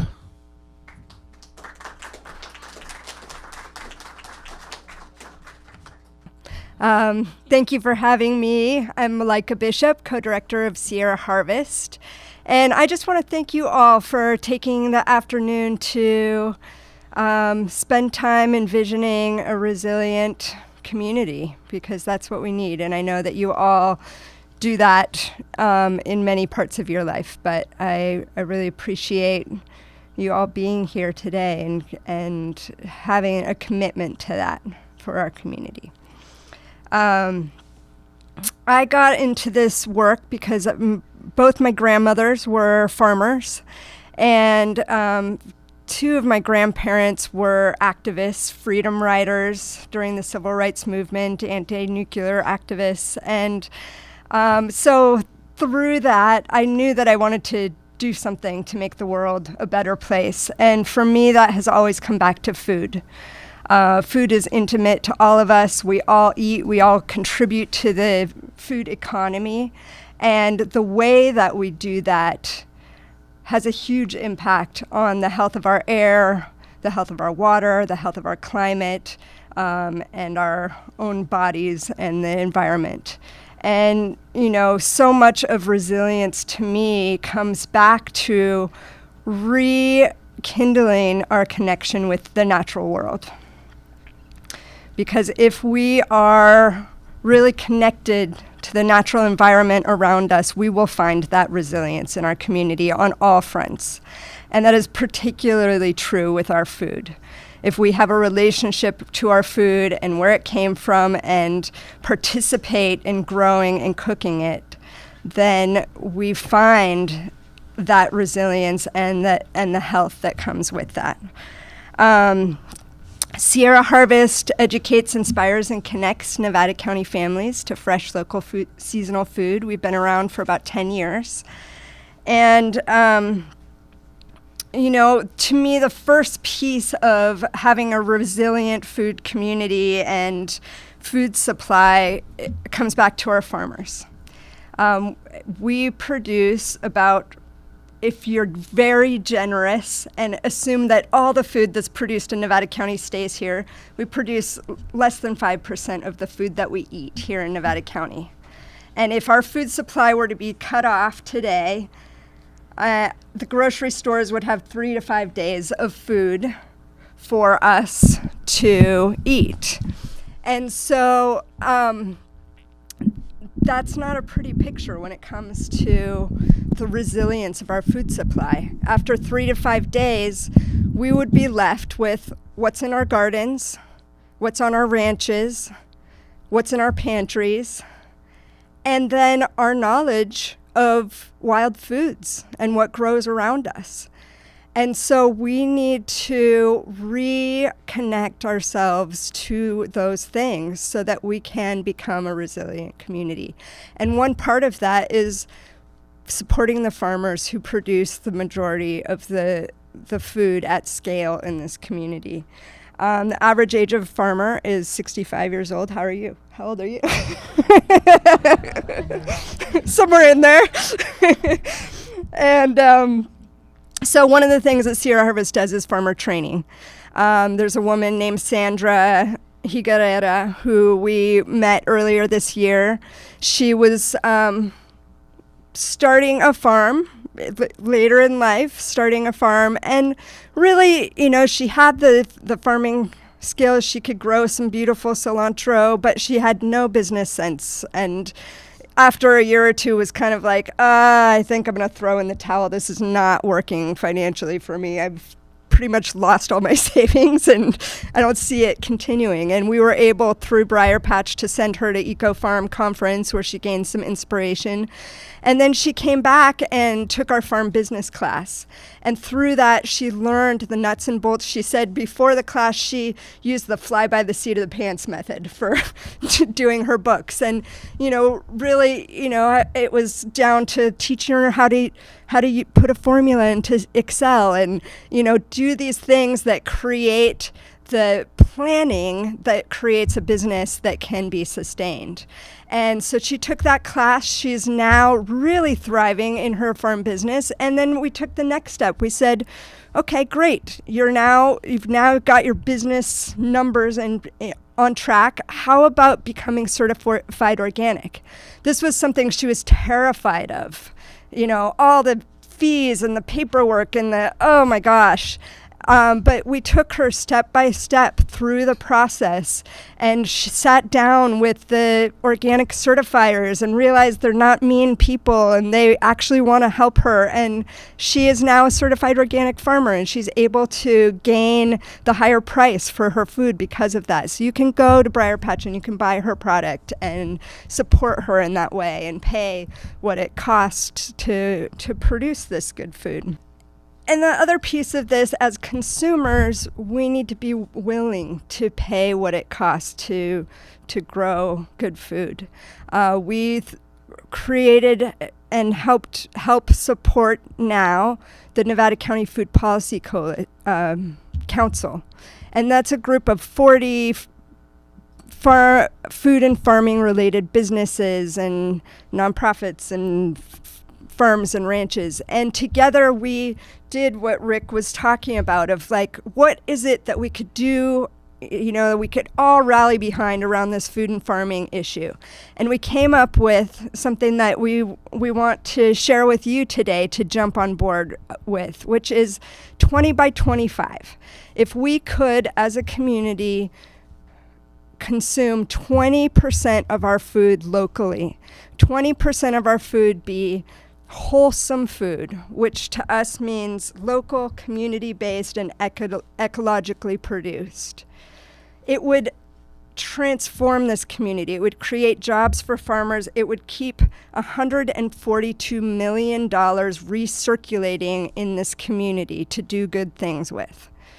And so if we can get on board with that 20% of your food, most people overestimate how much local food they actually eat. In the summertime in my garden, it's 100%, right? But really think about all of the things that you buy and really think about what would it take for me to get to 20% really of all the food that I consume coming from here in Nevada County. The second piece is the kids. because the kids are the future consumers, and they are our future leaders. And if we are not able to, this is the first generation of kids to have a lifespan that is predicted to be shorter than their parents, for all the reasons that the speakers before have talked about. And if we want a resilient community, we need to support our kids in reconnecting to where their food comes from. Sierra Harvest Farm to School program is now in 33 schools. We're reaching about 96% of the kids in Western Nevada County. And I'll just tell you 2 quick stories. There was this kid named Wyatt, and we do this Harvest of the Month tasting, where every month in every classroom around Western Nevada County, we have a seasonal fruit or vegetable. This past month, it was ground cherries. So they get to open the little package of the ground cherry and taste this thing that they may have not tried before and see if they like it. And, then they're dragging their parents to the farmer's market. Let's go buy those from Starbright Acres Farm because I know that they're really good. They're in Safeway being like, I love bell peppers. Let's try that, getting their parents on board. But we had a teacher who was a kindergarten teacher, and she had to do these Harvest of the Month tastings every month. And she grew up never eating a vegetable in her life. Anything green, wouldn't have it. It was a joke at school. Oh yeah, Mrs. Robinson, she doesn't eat anything that's not beige. And so, but she was like, okay, I'm going to try this on because I have to because of my class. And so she started taking the Harvest of the Month and tasting it and saying, kids, okay, well, that wasn't my favorite thing, but I'm going to try it again next time. Or that I actually really liked, lunchbox peppers or whatever it was they were trying. And it's just transformed her relationship to food as well as her own family. And her son is so excited now that, they ask her to go get these things, Harvest of the Month items, and she will now. She'll buy them at home. The third piece, and I guess I wanted to just loop back to the 20 by 25. So we're talking about 20% wholesome food by 2025. If we could get our community to eat 20% of our food from Nevada County, local and sustainably grown foods by 2025. The biggest objections I get to that are I don't have the time and I don't have the money. And I guess what I have to say is that when you create the time, you don't have to have the money. Right? When you create the time to grow your own food, when you create the time to cook your own food, it costs a lot less. And you are relating now to the deliciousness of the food economy. You're having that connection to nature that brings you strength and peace and all of these things that we're actually seeking in our lives. And so when we can slow down and spend that time, it pays off in so many ways. And I always say, in terms of our health, you're going to pay for it now. You can pay for your food now, or you can pay for it later in healthcare costs, right? So you might as well pay for it now. And then the third piece I just want to touch on is community access. Food security is about access to the good food for everyone. And we cannot have a community that is resilient without including every single person in that and the people who don't have the means to get it. And so one of the things that we do at Sierra Harvest is we build gardens. So that we've now built 70 gardens around Western Nevada County, and we stay with people for 2 years to help them through the learning curve of growing their own food. And I just wanted to read a quote from someone who said, we've lived in our house for 4 years. We tried for 2 years to grow something in the garden area we had. Nothing grew or would die soon after planting. We rarely ate fresh produce because of a limited income.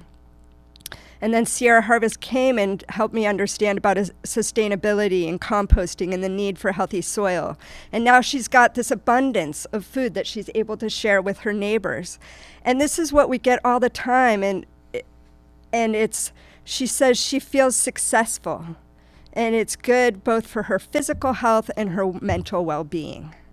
And that's what it's about. It's not just about saving the world, but we feel better, and it affects, and the ripples are great. So thank you all so much, and we'll talk more. Okay, well, we've been talking about change and what we can do, and we have an immediate opportunity to make some changes coming up this November. So there's 3 seats open at NID. Is that right, Bruce? Yeah, 3 seats open. That could potentially sway the whole decision-making board at NID and their whole philosophy. So the next gentleman, Bruce Herring, is running for District 2. And please give a warm applause for Bruce. Come on up. Thank you. Sorry it's running. And real quickly, I know it's running long, everybody. There's food out there, but be patient because these are important issues and everybody's passionate. Okay, so I've been following water issues for 40 years. Ever since when I was a young man, I was a whitewater rafting guide, and I learned a lot about dams from the river's perspective. So the dam proposal caught my eye and made me stand up and pay attention. So I began attending NID board and committee meetings, and for the last year and a half, I've been doing so. So water managers face some unprecedented challenges. That's true, and we should not by any means, sugarcoat that. Due to climate change, the Sierra snowpack is already shrinking. Every year is so variable that we don't know, each year is different, right? But the long-term forecast, which of course could change easily, is that the total amount of precipitation will remain basically the same, but fall more as rain. There's also greater regulatory pressures from the state and federal government for a number of reasons, partly because of 9/11 and partly because of the Oroville Dam debacle. But so NID's one-size-fits-all solution to this, just looking straight ahead, they have one solution, and that's to build a 270-foot dam on the Bear River between Rollins and Combie reservoirs. It's already a very overworked river. It's unclear, as Michael said, whether or not the reservoir would even fill more than half the years. So what they're not paying attention to, and what myself and the other 2 candidates who were trying to move us forward instead of standing still, is a whole slew of alternatives. So what I'd like to do today is just run through what these alternatives are. I think it's well within our grasp to pursue these alternatives, and I think it could be much less costly.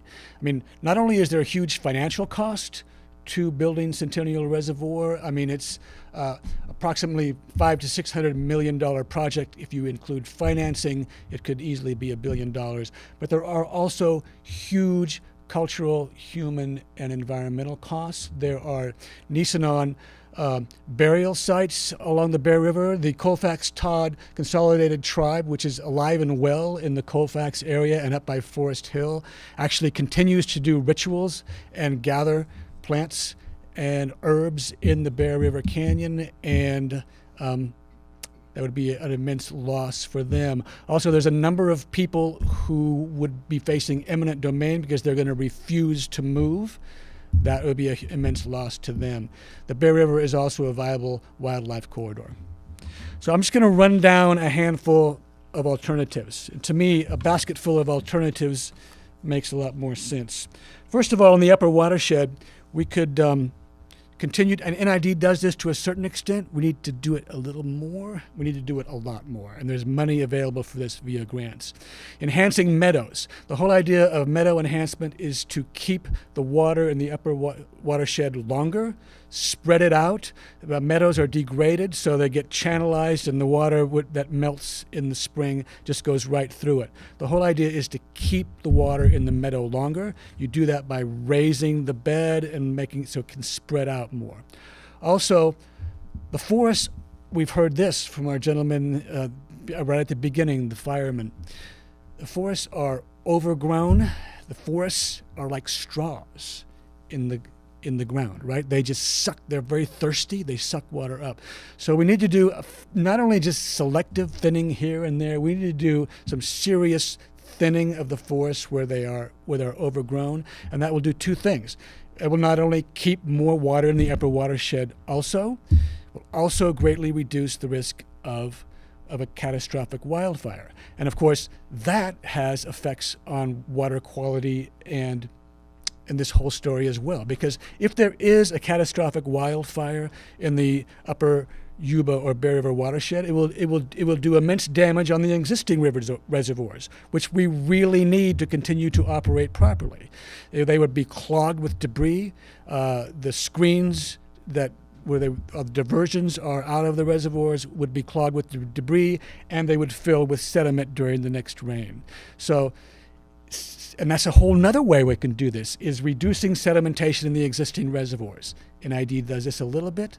Their budget for that is $500,000 a year. We could equally make that about $10 million a year and really do some damage. Help. They don't even know how much supply they're losing in their existing reservoirs due to this increase in silting up of the reservoirs. That's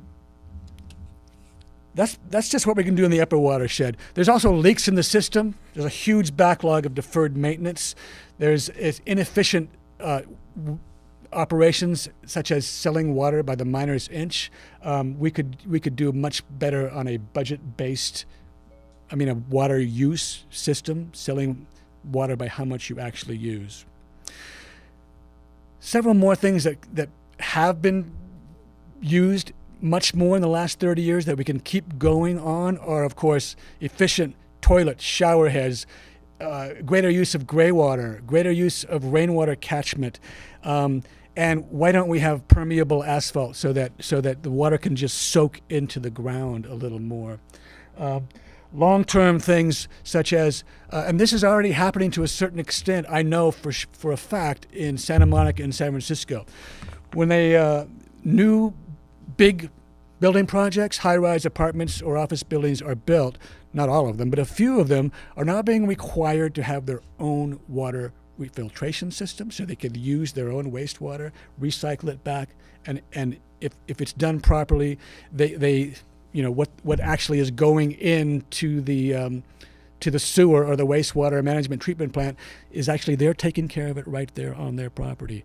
So in the long run, we could work with the county and actually have new developments in Nevada and Placer County that actually can recycle their own water. And of course, in the long run, does it make any sense to use very expensive treated water to transport our solid waste miles and miles through pipes into the wastewater treatment plant? That just doesn't make sense. That's a long-term solution. And here's, and I'm not making any of this up. All this is being supported and studied on a regular basis by people at the University of California, at the Cal State systems, our local entities. We need to be partners with them and work with them more, all the way from the top, meadow enhancement and all these other possibilities, and work with them. NID does not like to work with partners like that, and as Michael said, they're kind of very secretive in sharing their own data. So it's data denial. So to me, it's time to just open this up. We have a lot of smart people in this community who are hydrologists, foresters, people who know how we can do this better. So it's a combination of pursuing the alternatives and working across the board with regional and local partners.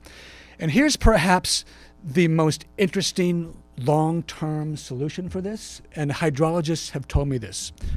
Bruce, probably in the year 2100, in the state of California, we're not going to be storing our water in the Sierra snowpack. We're going to be storing it in the ground, in aquifers in the Central Valley.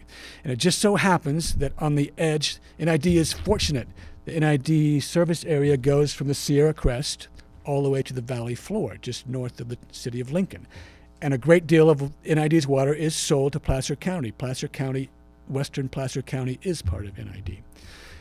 North of Lincoln, sort of where the Bear River comes into the Feather River, is a viable underground aquifer. It's called the North American Sub-Basin, and it's sort of right where the foothills come down to the valley floor. There is a natural way to regenerate this aquifer with water that's actually from existing NID earthen canals. A lot of the aquifers in the Central Valley have to be injected, pumped into it.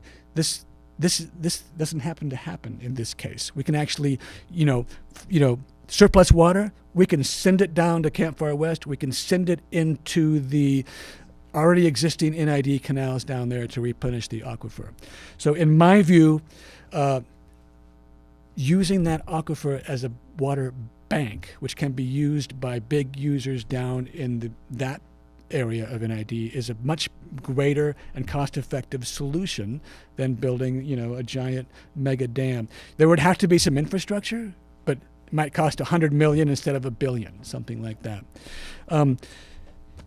Good friend of mine that I've known only recently, Michael knows him. His name is Michael Ross, and he just happens to be the husband of the woman who is running for NID down in that area. And so, as Michael said, and as Rick said, the only way to change the NID culture right now is if Laura Peters and I can both get in there.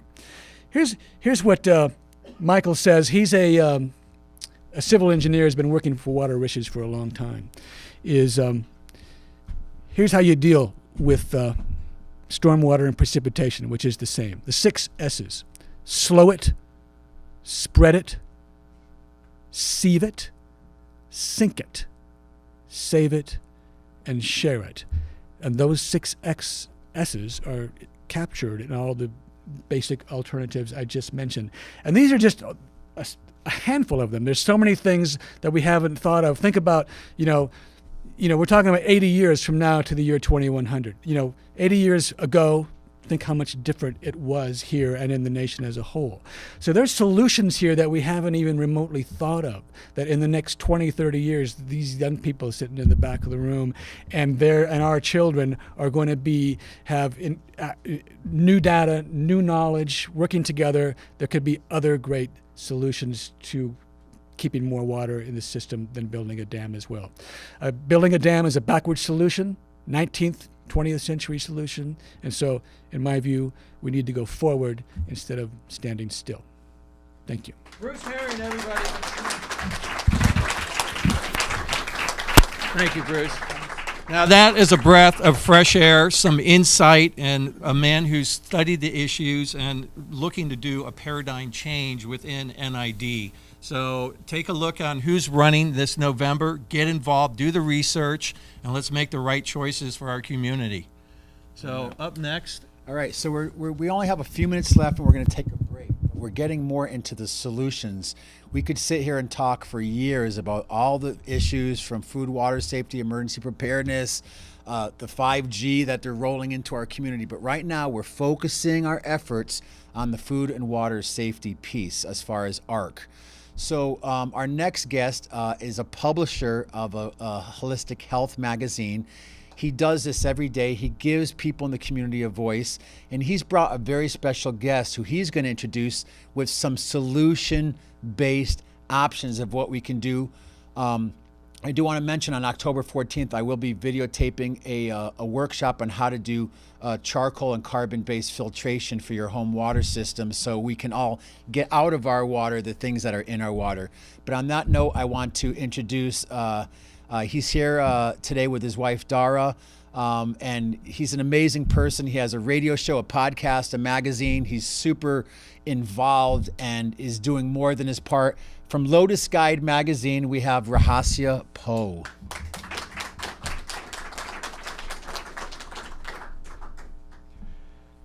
Okay, I'm going to make this pretty quick. Michael asked me here to talk to you about independent media, its importance, what its function is.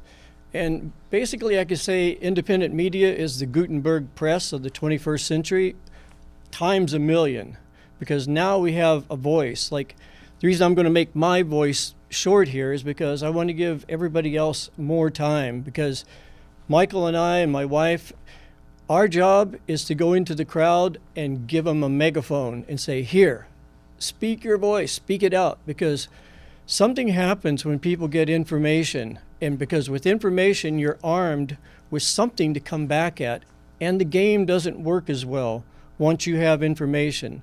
And it works the same way as if I was going to tell you a joke, it would be really funny if you don't know the punchline. But if you know the punchline, it's not funny anymore. The joke doesn't work. Their game doesn't work if we know what's going on behind the scenes. Our last issue was about social media and the platforms like Facebook and Twitter, how they have it totally, the algorithms, everything, the software is generated to evoke a dopamine response from you. And kid you not, these people are much smarter than we are. They're much more driven, and they get up very early. If this was their meeting, there would be like 1,000 people here because they are driven. And that's what we need to do. We need to wake up and start waking everybody else up, because we're going off the cliff. And if I talked very long, we would take this thing down to a whole different level of control, depopulation. There is a darkness to this that if we don't pay attention, they're going to have their way. Personally, I think we're waking up, because the American dream, you had to be asleep to even believe that. But as we wake up, the dream starts fragmenting and breaking down, just like at night. If you wake up of a morning, if you're asleep, the dream makes sense. Of course, pink ponies can fly. It totally makes sense. But if you start waking up, you start noticing things. Hey, wait a minute. Pharmaceutical companies shouldn't be telling us what drugs to take. Wait a minute. The military shouldn't be telling us that there's weapons of mass destruction. These things don't make sense. So I'm going to give up my time right now, and I just really appreciate all of you being here, and I appreciate you, Michael, just because believe me, this is an uphill battle, and if you stop for 1 minute pushing that boulder uphill, it starts rolling back down. So together we can make a difference. So thank you. I want to show you a picture. I have some pictures of my breakfast here. And I have some other great kitty cat pictures. It's all cute, but we could, spend a lot of time just discussing that. But instead, I'm going to have him introduce his dynamic next speaker, who has health solutions that we all can implement in the comfort and convenience of our own homes. So and this is Dr. Shanhong Lu. And I have to tell you, my wife and I have been doing the cleanse and really getting ourselves clean, and I can feel the clarity. That's the results you need. You don't need these results where, I really feel something. So I'm going to let Dr. Shanhong Lu come up here and tell you exactly what she does and why.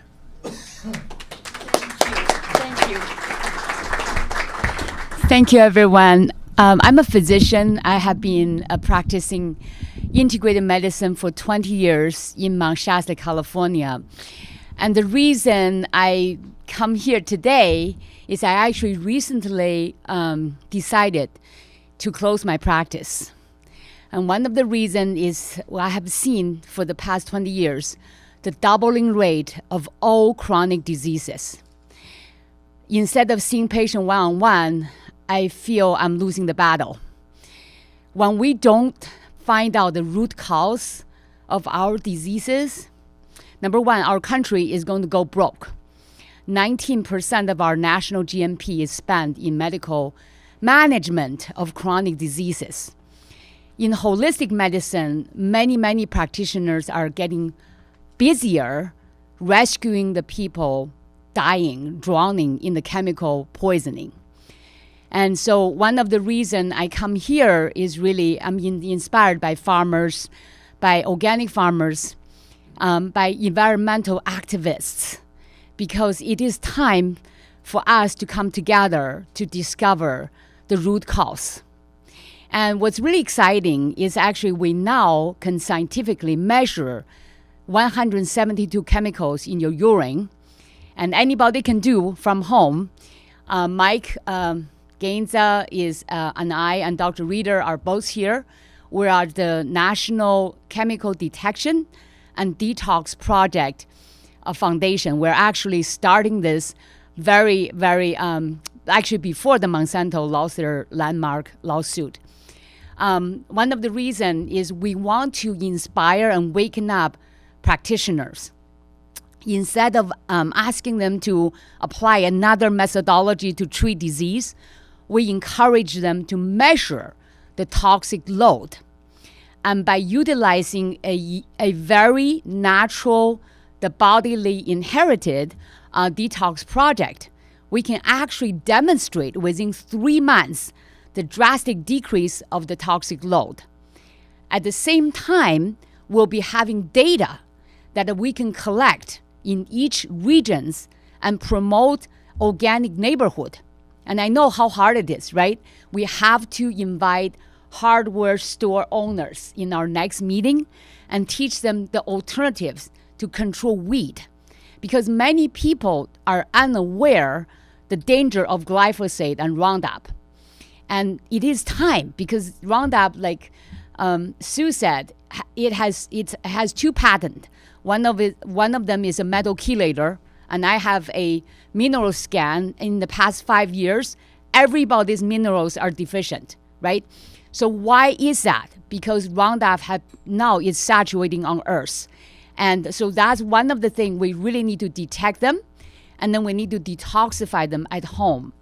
One of the detox program is actually just 2 things: mostly alkaline plant-based diet with a supportive supplement with a main ingredient of calcium deglucarate. And with these 2 simple things, we actually can see the drastic decrease, not only in the chemical load, but also in the symptoms of chemical toxicity. And in our organization, we gave people a symptom checklist. We encourage their physician to order the test, and then we do it in 3 months. So our vision is in 1 year, we're going to have 10,000 people with the before-after data. And this is the first time we can actually demonstrate the direct connection of human illness and chemical toxicity. And this way, we can actually help people to realize the food can be poison, and the food can also heal you. So thank you so much for being here, and I hope that is clear enough. Thank you. Could you just answer a few questions if people want? Oh, yes. Yeah, Mike. Yes. Any questions regarding? So what I want to do is I really want to invite everyone to, come and stay for the community roundtable, because I need help. We all need help to have this project done, and one person cannot do it. So. Can we sign up to get on your project? That would be amazing. Yes. So I like to invite Mike and Dr. Reeder. We have a Facebook page now. It's called the National Chemical Detection and Detoxification. So you can join our Facebook page. I will give you my cell phone number. My cell phone number is 530-925-0565. And that is my direct line. You can text me and I can get you connected. I need help also from small communities, a game changer mom. I think moms are really changing the world.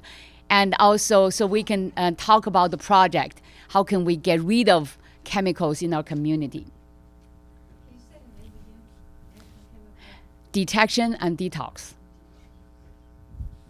Well, thank you so much, guys. The schedule's gotten a little long. We were planning on taking a break and going and having the potluck, but I think because we have everybody seated and we have one last speaker, and she is totally solution-based. You guys inspired? Are you guys ready? She's flown up here all the way from Southern California to be here with us. She's actually forged change in her area and actually got a turnabout with her local water district. And I'll let Michael introduce her. So again, we have a few minutes. We're going to have our one of our keynotes, again, solution-based, and about her victories of what she's been doing with non-toxic communities. Then we're going to have a little recess and come back and do our roundtable. Where do we go from here? quick shout out to Practical Permaculture Institute, all the stuff you're hearing about permaculture and water catchment. Cathay Fish teaches about this all the time. A shout out to Sierra Streams, who is working to do restoration work on the watershed. We're trying to bring all of these players together, so there's no question that's unanswered. We have the resources and the knowledge here in our community. We're just trying to bring these pieces together. So on that, a nice round of applause. She was potentially going to have to cancel because of a family emergency, but she showed up. She got on a plane. She flew here this morning. She was picked up from Jessica Denning, and she's done a lot of effort to be here.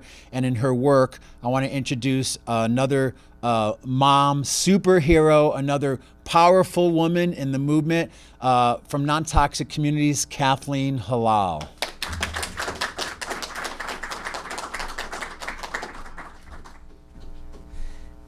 Hello, everyone.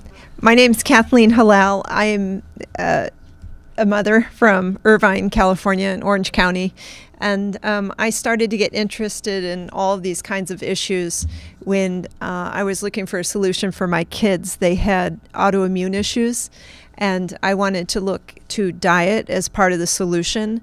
And I ended up meeting farmers from the Midwest, and they actually told me what they were doing. And I was horrified by the farming techniques, and because so many of the crops in the U.S. are GMO crops, and so many are either Roundup ready or they're sprayed with Roundup just before harvest to speed up the harvest to make them ready for selling, so that they can plant another crop sooner. It's like what Sue was talking about, that they're trying to speed up the harvesting process and get more crops planted. I learned about that, and I really started looking into Roundup and what it does. And we changed our diet in our home. We went to organic foods, and I started telling everyone about what I was learning. I was already very active in my community.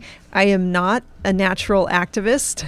I'm an art historian. I like museums and teaching, and my background is in that. I went to USC, studied to be a curator. So this is way off the path for me, but I just kind of fell into it. And once you start looking into this and you start learning about it, you become motivated because it's so striking what's going on and how much people don't know about these things.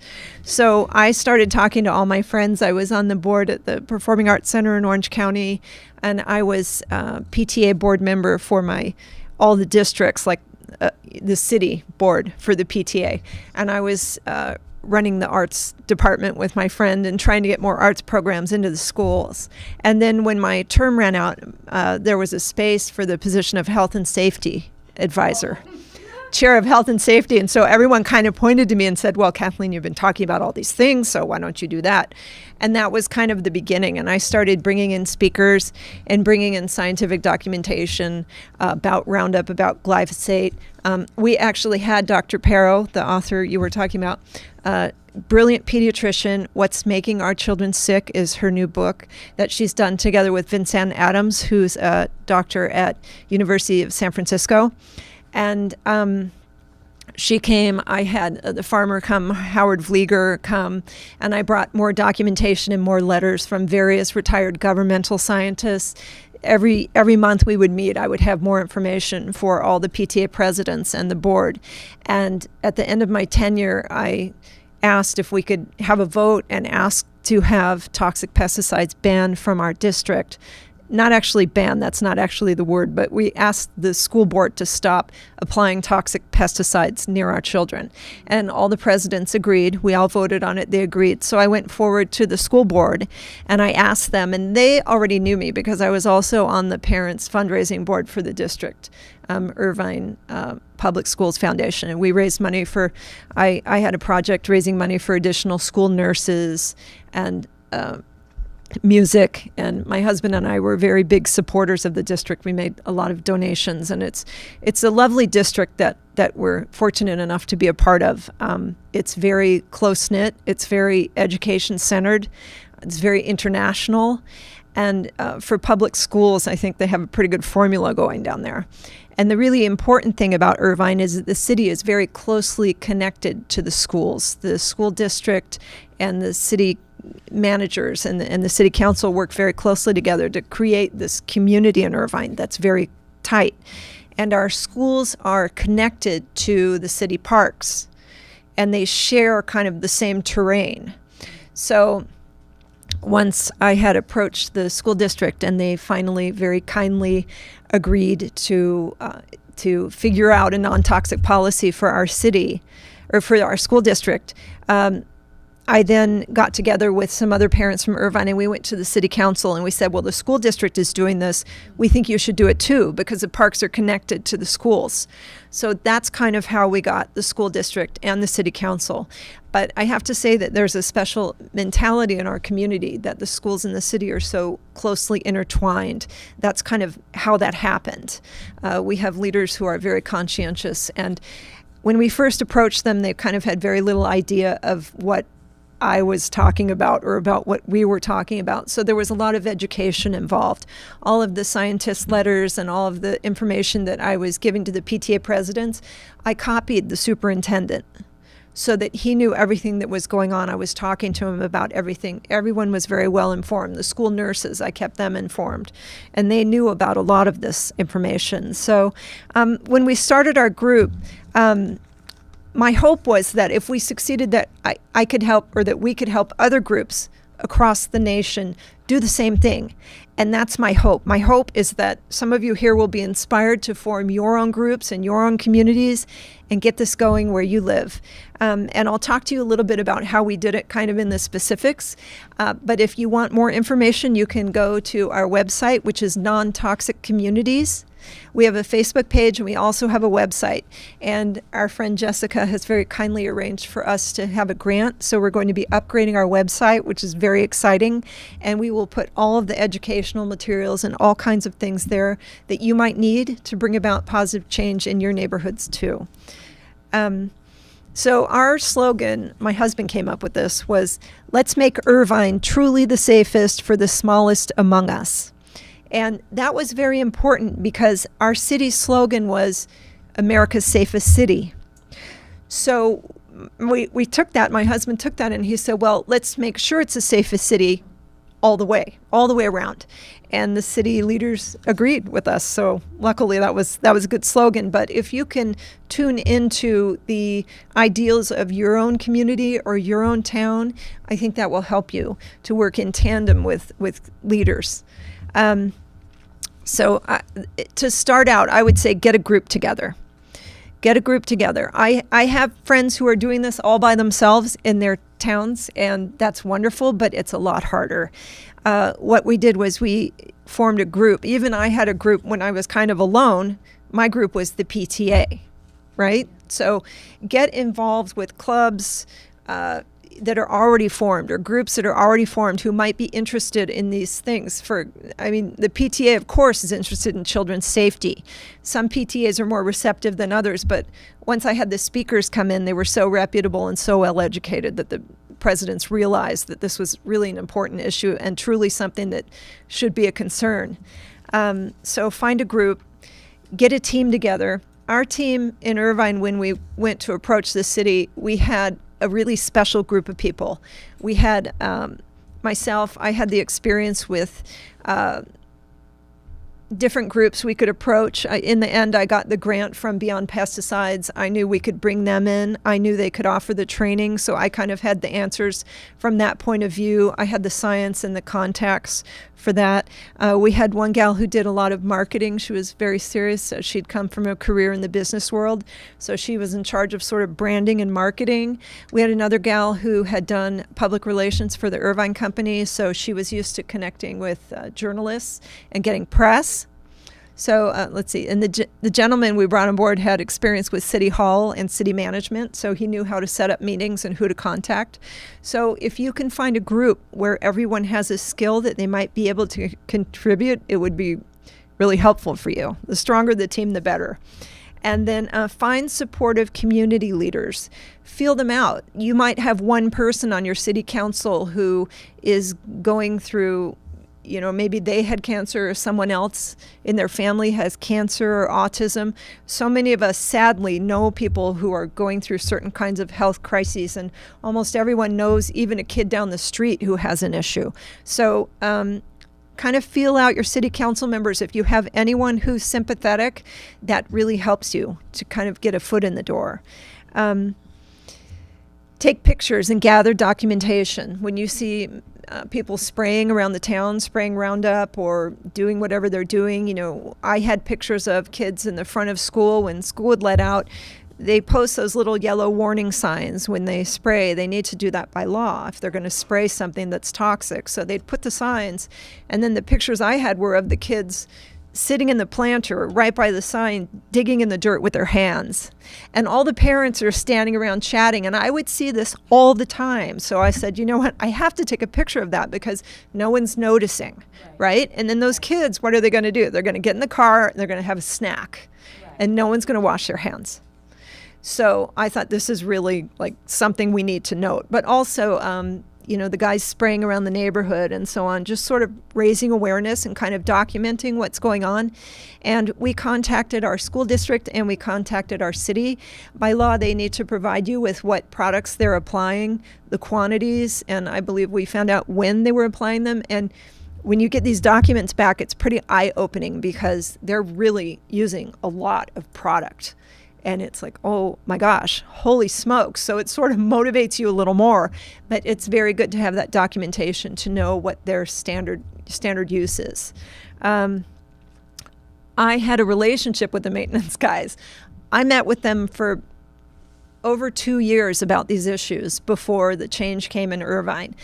I like to think that it's not going to take other groups that long because I think that there's now a trend and there's awareness, there's more awareness, especially since the school groundskeeper won the lawsuit against Monsanto. I think we tend to pay attention to numbers, and it was all over Bloomberg and Yahoo and kind of made the mainstream press. So I think that there is a lot more awareness, but I actually had a good relationship with our maintenance guys who I'm sure in the beginning thought I was nuts. I brought in a crop expert one day to meet with them and tell them about how it's truly dangerous, what you're working with. And I brought in all kinds of people. And then I bring them like organic cookies and cakes, and I'd say it's organic, and I just, I actually loved the guys, even though they were kind of resisting me. We had a good relationship. We had really good people working in the department, and after a while, I think they finally started to listen a little more to me, but it took time, and you have to be patient. Let's see, gather documentation, branding. If you go through non-toxic communities, you wouldn't have to worry about that because we have a logo and we have branding and we have materials. We will give you everything, but we would support you if you wanted to come up with your own branding or your own logo. If you wanted to change it or do your own thing, you can pick and choose what you want from our organization. And there are other good organizations out there doing this. There's my old group, Non-Toxic Irvine, they continue to be based in Irvine, and I'm working with non-toxic communities more on a national scale. But there's Moms Across America, who you can contact. So there are different groups sprouting up for guidance, but my group is Non-Toxic Communities. Make a formal request on a petition. We circulated a change.org petition around our town, and parents forwarded it. One parent would sign it, and they'd tell their friends about it, and more would sign it. And every time we got a signature on our petition asking for a non-toxic policy in Irvine, the messages were sent directly to our city council members, so that with each signature, they were pinged.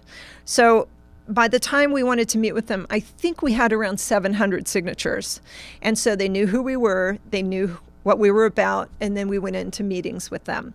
We had meetings outside of the city council meeting. We had personal meetings where we came in with our binders. We had binders, like really thick binders full of all the science. And there's more science, sadly, coming out every week or every month. I get more information in my inbox. And these are studies from like Harvard, NYU, very reputable universities. And the more professors are studying what tiny amounts of these chemicals can do to our kids and to their grandkids and great grandkids, the more concerning it gets to be. And in the end, all the science that these epidemiologists or endocrinologists are coming out with is way ahead of where our governmental agencies are. So the latest science says we should be alarmed and we should stop using these products around our kids. So bring binders, bring science. We also brought scientists with us to the meetings with the city council members so that if they had questions, they could be immediately answered. We had 2 UCI professors who helped us, but if you can find local scientists or professors that will go with you to the meeting, it's really handy to have all questions answered right on the spot. Create a social media presence. Facebook page, Twitter, Nextdoor. I don't know if you use Nextdoor up here, but Nextdoor is a great way to spread the word and try and get other people to join in with you, show their support. Instagram, if you want to look for youth, Instagram, Snapchat. If you have someone who can handle that kind of social media, it's really helpful to get the word out and grow your group. Develop a relationship with journalists. In our particular case, we had 1 or 2 journalists who were consistently there to support us. So they went to the city council meeting or they went to tour the school campuses. When we spoke with principals, we would get press about this, that we were doing this and this, why we were doing it and our story. And that helps also to get the word out and to get city councilors to listen to you, council members.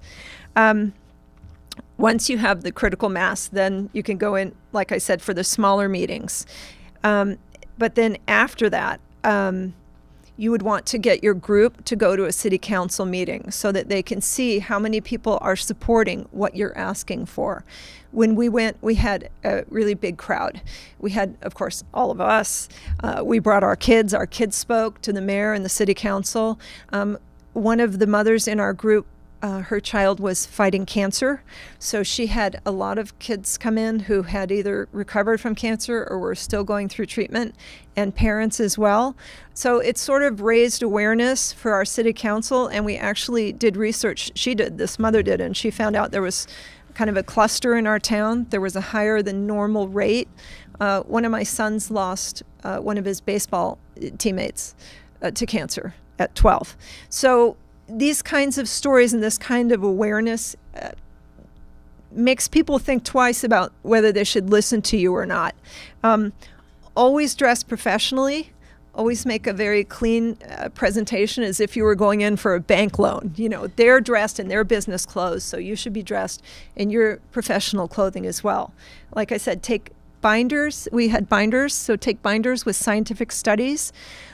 We have a lot of information available on our website, but you can also go to Beyond Pesticides or also PANA in California. A lot of you are probably familiar with those organizations. They will give you a lot of the scientific studies, and you can just put them in a binder and categorize them, and it just helps to have science behind you.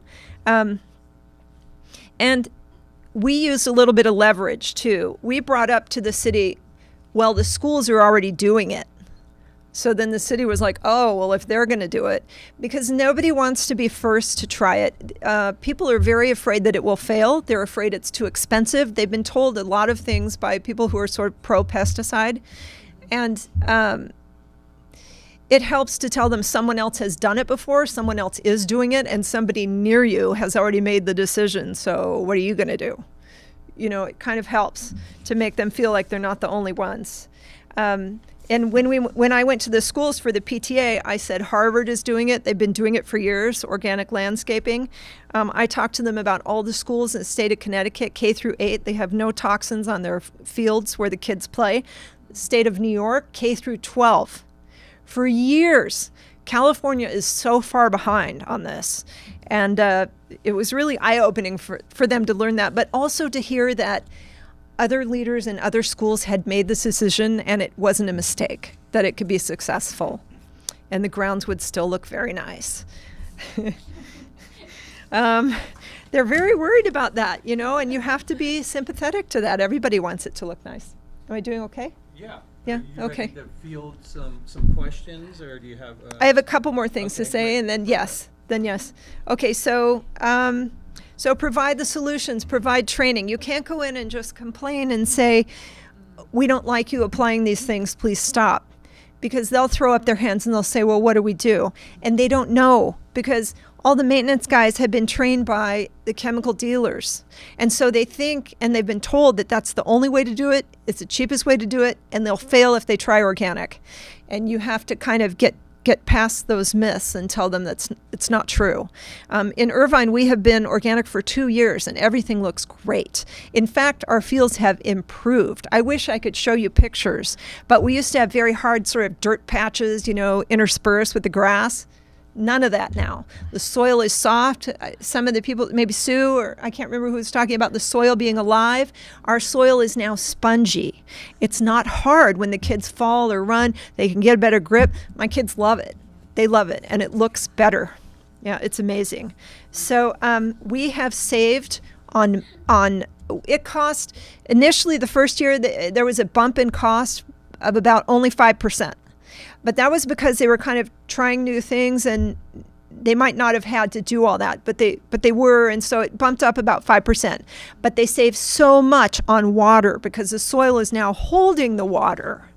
They saved so much on water, they ended up not paying any more. It did not cost any more to switch the system. And now that it's going and the ground is healthy and the soil biology is going, it's pushing out the weeds by itself. Now they're starting to have a decrease in costs. And this has been proven before. Beyond Pesticides did a 5-year study with a high school in Massachusetts, and their costs went down, just like is happening in Irvine. So it's actually money saving. So it's a big deal. And we have homeowners associations now on board. So we have homeowners associations, and the whole city is now gone non-toxic. In fact, UCI was sort of a holdout, but the other day I was driving through campus and there was a guy with a backpack, and on the back, instead of it saying Roundup, it said organic. Wow. I took a picture of that because that was on UCI's campus, and the UC schools, they were the kind of the last to decide to do it. But it makes you feel so good. I can't tell you as a parent how good it makes me feel and how lucky I feel when my kid is out there in the baseball field and I don't have to wonder about what they sprayed this morning or yesterday or a week ago.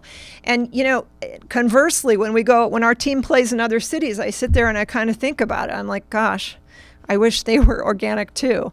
But it's happening. It's spreading. We have neighboring towns going and doing it. And I hope some of you will be inspired to become leaders. And please come to Non-Toxic Communities. We will be in touch with you. We will give you the tools. We will talk to you. And I encourage you all to go back to your towns and communities and do the same thing. So that's all.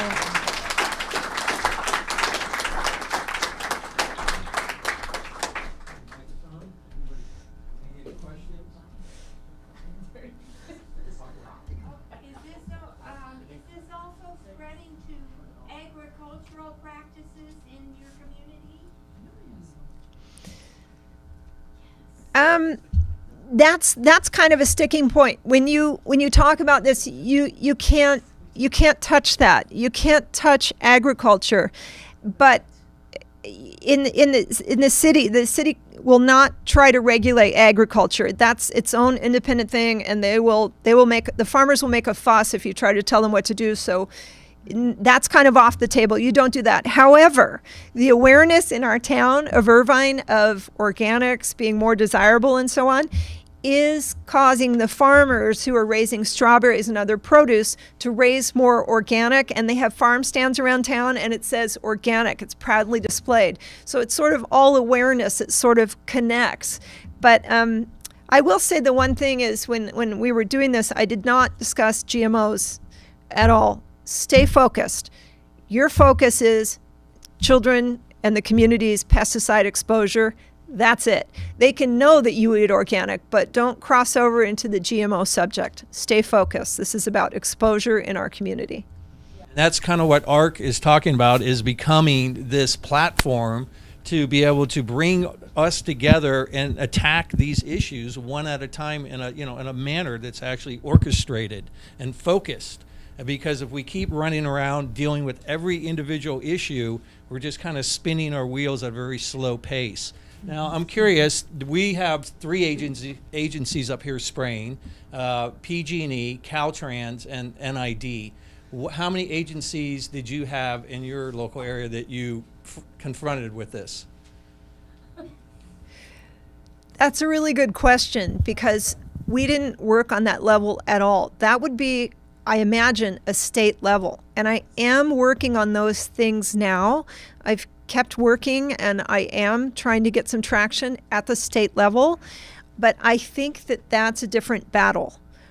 We only dealt with the school district and the city council. So anything the city council controlled and anything the school district controlled. Caltrans and those other outfits would be outside of that realm. I'm not saying don't go for it, but it's a separate project. Right, and it's one victory at a time, and I think the NID victory is something that we locally can overcome and kind of build some much needed confidence in our people. Right now, people don't feel confident that they can, and they feel worn down.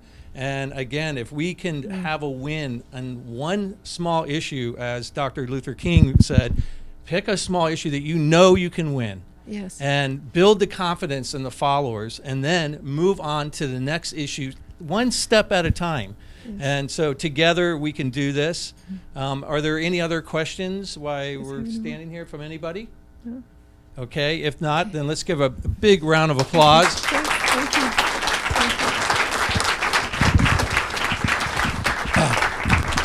So we're going to take a break in about 60 seconds and hydrate, have some food, use the restroom. We can go outside. During that time, we're going to have some music in the social room. Also, we're going to start up our little round table in a little bit with Peter DiMattei playing.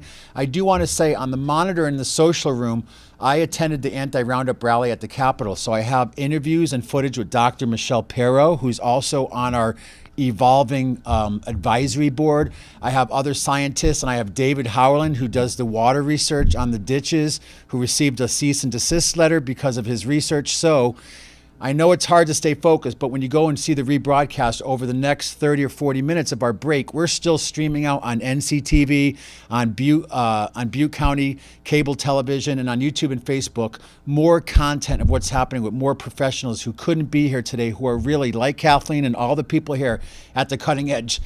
So all I want to say before we go is, where do we go from here?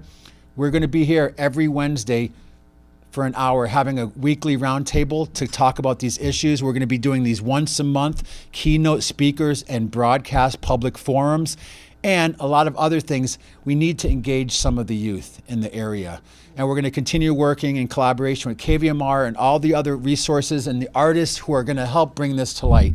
So on that, I want to thank all of you for your patience and your attention. We'll come back in about 40 minutes or so. We're going to have some food and entertainment. Thank you so much. And for the keynote speakers that'll be back as part of our rain table, thank you for continuing to be here. And we'll see everybody in just a few minutes. And I'm going to ask Dick Menser, who's in the room doing the broadcast, to put on our video with Dr. Michelle Perro and Bruce Howland about the water research. And we'll see everybody back here in just a little bit.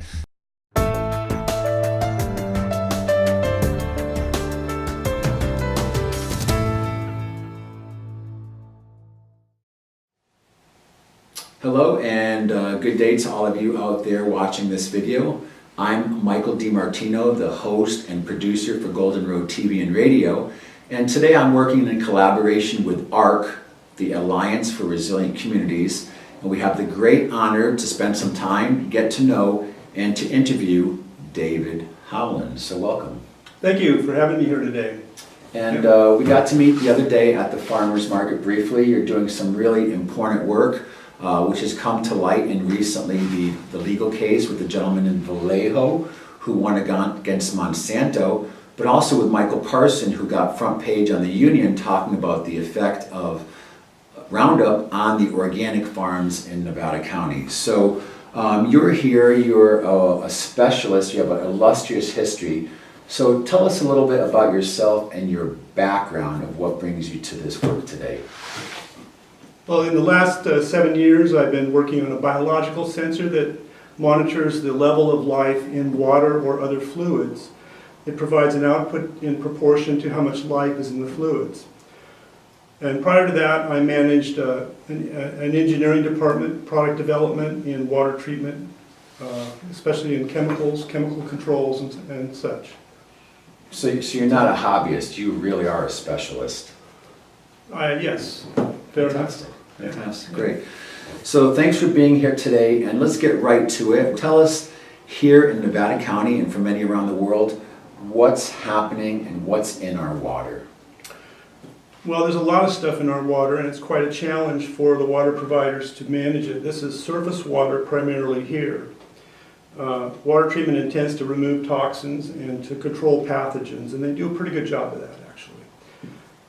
Many toxins, including pesticides, are entering our water, and that's a big concern to the farming community here, as they use the raw water before it goes through the treatment plants. And of course, pharmaceuticals, Yes. all sorts of things. Microplastics are getting into the water. Yes, and the mining industry as well. Right. So let's elaborate. Again, we could talk for hours on this topic, but what's the difference when we get water out of our tap between treatment and filtration? Water treatment is much more comprehensive than just water filtering. And water filtering is still absolutely essential that you do that on your taps and your showers and your schools and what have you. Absolutely essential, especially in these day and ages. Yeah. And of course, chlorine and all the other things, maybe rusty pipes, which all affect us outside of the pesticides and the pharmaceuticals and all the other toxins that find their way into our drinking water. Yeah, that's correct. If you have pipes that are super old, it will leach in lead, for example, and be beyond the limits. Right. Yeah. So can you give us a little bit of insight of what water providers must go through as far as regulations to bring drinking water to consumers? They're responsible to meet maximum contamination levels set on the toxins that they're responsible to remove from the water. And is it true that some toxins can't be removed from drinking water? Some toxins are much more difficult to remove from water in certain water processes, and they may or may not include those water processes in water treatment. So knowing this information here specifically in Nevada County, what are the concerns of farmers, whether they're getting water from the NID ditch or they're getting it from the tap or through public utilities? What's the big concern? Primarily would be the pesticides that are in the water. Water providers are using Roundup in the ditches, and they're approved to do so. Farmers are a little concerned with that. There's also sources of Roundup and other pesticides in the raw water before the treatment plants.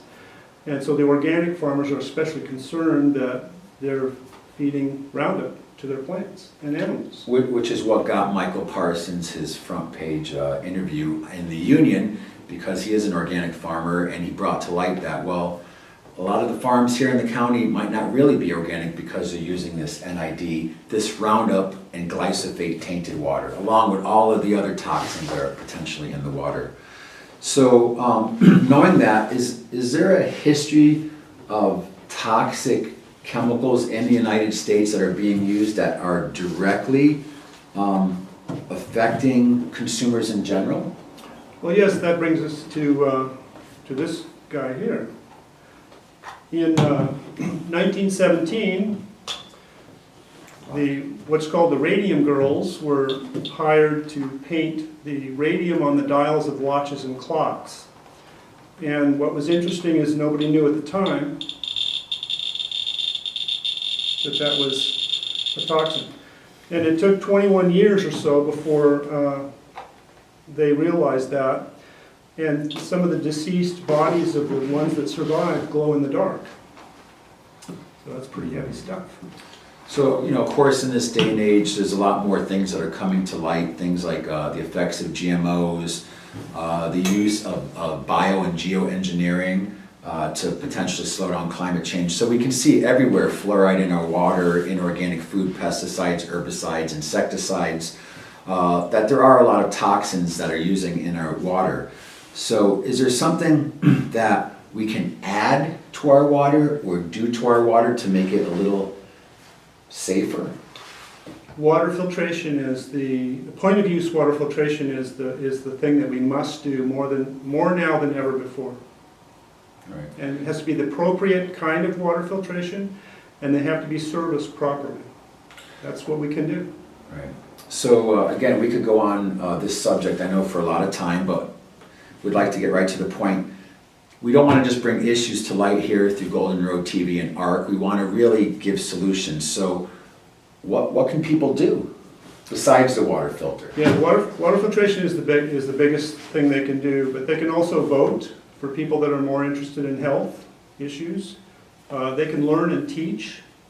They can inspire others. They can ensure point-of-use water filtration is in their schools. And they can consciously look for water filtration in point of use and make a change there. And they can get involved in any way that makes sense to them. Right. Yeah, absolutely.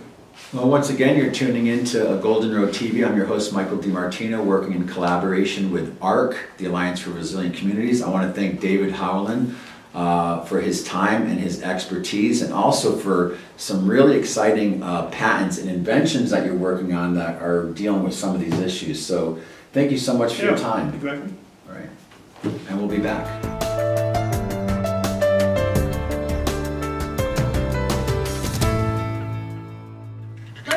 Let's just think about this for a second.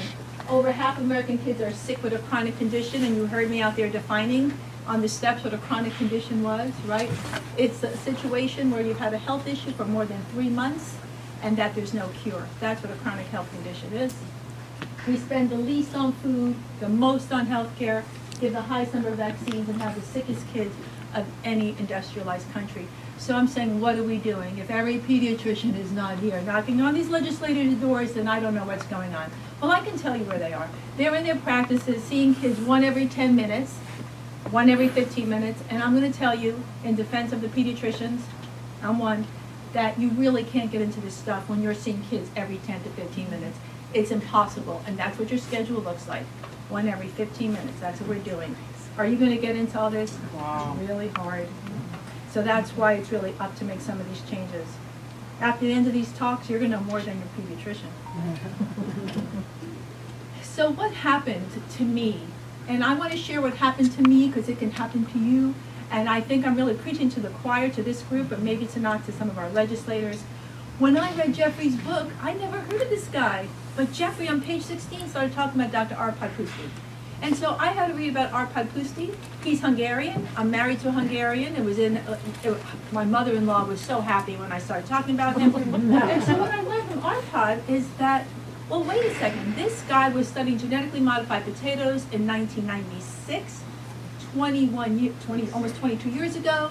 And he was the first one to look at this problem of genetically modified food. So why am I talking about GM food? We're talking about glyphosate. Is because they're linked. Herbicide-tolerant crops were developed so we can spray more Roundup or more glyphosate. And what Arpad found, and I'm going to show this histopathology slide, you're not medical professionals, you're not med students, but you're not a bunch of dummies. We're going to elevate this conversation. This is what he saw. And when I saw these slides, I went, you've got to be kidding me. Why didn't anybody tell me this? Jeffrey Smith told me, and this is what I saw. When Arpad fed these rats genetically modified potatoes, and then he looked at the GM-fed rats and the non-GM-fed rats, he saw that the intestinal wall villi were abnormal. Now I'm saying, wait a minute, those are the little finger-like projections lining your gut, and that's where the absorption of all your nutrients happens. So you mean to tell me we have destruction of the gut of those rats that ate the GM potatoes? Is that what's causing leaky gut? The one that I'm telling you that I'm seeing in just about every one of your kids, and mine too. What he also found was in the stomach lining of those rats that they had increased cell growth. That's called hyperplasia. Well, why is that important? Hyperplasia is the precursor to dysplasia. Did you all hear my New York accent? Yeah, right. Hyperplasia. I'll spare you. I won't go to. Maybe I should go New York, are you? Can I talk like I'm from New York? So look what he found is that there's all this hyperplasia, precursor to dysplasia, precursor to cancer. And was this the cancerous precursor that we were seeing from the genetic modified process? Possibly. That's what he found. So let me switch gears a little bit. So if you have an herbicide-tolerant plant that's genetically modified, then you're spraying a lot of glyphosate on it. They're linked. Which one's causing what? I'm not sure. I don't know. I'm really not sure. If you said, is it the GM process? Is it the glyphosate? It's likely both. And Sarah Leaney actually took a look at that. So what I try to do is say, why is this stuff not so good? No way, no. Why do I say that? Glyphosate, it's a chelator. You heard Howard talk about that. It binds micronutrients, and it's likely doing it in our kids. So how do I know that glyphosate is binding minerals in our kids? I don't know. All I know is they're eating it. I check their nutrient levels and they're low. I fix their diets and it goes up. Oh, come on, people, this is not hard, right? This is like common sense. You know, you could all be clinicians and practitioners here. So and I gave you a study here, just so you know, because everybody wants data. I'm giving you data. Clinical correlation, nutrient deficiencies in kids, magnesium, zinc, are associated with learning disorders, ADHD, insomnia, mood disturbances, etc. Glyphosate is a carcinogen. You heard that. You heard the World Health Organization, the IARC. They did the studies in animals. It's really hard to study humans. And they found that it's a carcinogen class 2A. It would be a class 1 if it was studied in humans. And actually, when Monsanto first brought this stuff to the EPA back in 1983, they found renal cell tubular adenomas in kidneys in rats fed glyphosate, by the way. So Monsanto's known this a long time, that there's carcinogenic potential. And they looked at those slides, and then they found another group of pathologists to look at the slides, and then the data kind of morphed. I think you're kind of getting a theme here on how data can change. Depends on who's looking at it. Glyphosate is an antibiotic. I mean, if Howard's stuff isn't convincing enough, what the cutting edge of research now is the effect of glyphosate on the microbiome and how that changes. Now, how do I know? Because I check kids' microbiome. I do something called PCR testing. I can order a test. It's not in regular conventional medicine. It's in one of the tools of integrative doctors or functional medicine doctors. We can do a test through Genova. I'm not plugging Genova, but that's where I order it. It's $134 if you have a PPO insurance. I can map out the entire microbiome of a kid and look at it. And what I find is disturbing. They have very few amounts of microbiome. Their levels are low, and they have an abnormal distribution of the microbiome. And depending on what issue they have, you'll find abnormalities such as kids on the spectrum will have high levels of certain Clostridial species, or you'll see lots of strep species in kids who have pandas, or other opportunistic players. Remember, most of that bacteria are in your gut or are going to take over if they get a chance. They're not little happy bacteria here to help you.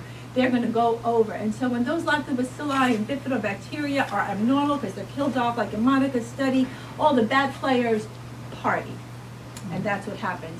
And you see it. And when you make corrections, kids get better. How do I know? Well, for one, they're better. I asked the mom, how's Johnny? He's better. How's his stomach ache? Gone. Is he pooping? Yes. The constipation resolved. I'm going to retire on constipation. I treat constipation all day long. They're all constipated, digestive enzymes, better. Because we're checking the stool. We're doing analyses. Why do I do those analyses? Mom's report could be enough, by the way, but dads want data. You have to show those dads that data. They want to see it. Men want to see science. So, gosh darn it, I'm going to show them science. So, it's an antibiotic. Another good study about, this one is just off the press, and it shows an explanation of antibiotic resistance. I have a question. Is it okay to ask a question right now? Yeah. Can we do afterwards? Oh, afterwards. Can you save it? Will you remember it? I'll remember it. Try to remember. Thank you. Let me move on. It inhibits a pathway in plants. The shikimate pathway is a pathway responsible for producing certain neurochemicals, and it uses and it blocks the production of a certain group of amino acids called aromatic amino acids. And we were told that glyphosate wasn't harmful to humans because we don't have the shikimate pathway. And we don't. Humans don't have it, but our microbiome does. And that's key. It's another thing. So, you know, what happens is the aromatics get blocked. Those aromatic amino acids, building blocks of protein, kids can't make neurotransmitters. Is that what's happening? I'm guessing. I don't know. Why don't I know? Because there are no studies. And glyphosate use is discriminatory. This is the last point I want to make. California's poorest counties have the highest application of glyphosate. And they are Tulare, Fresno, Merced, Del Norte, Madera, Lake Imperial, Kern, and they're all part of the southern part of the Central Valley. And populations in these areas are mostly Latino. So our Latino kids are getting the most spraying involved, and this has been shown to be seen in Salinas Valley too, near Santa Cruz. And those kids have been studied for 19 years out of UC Berkeley.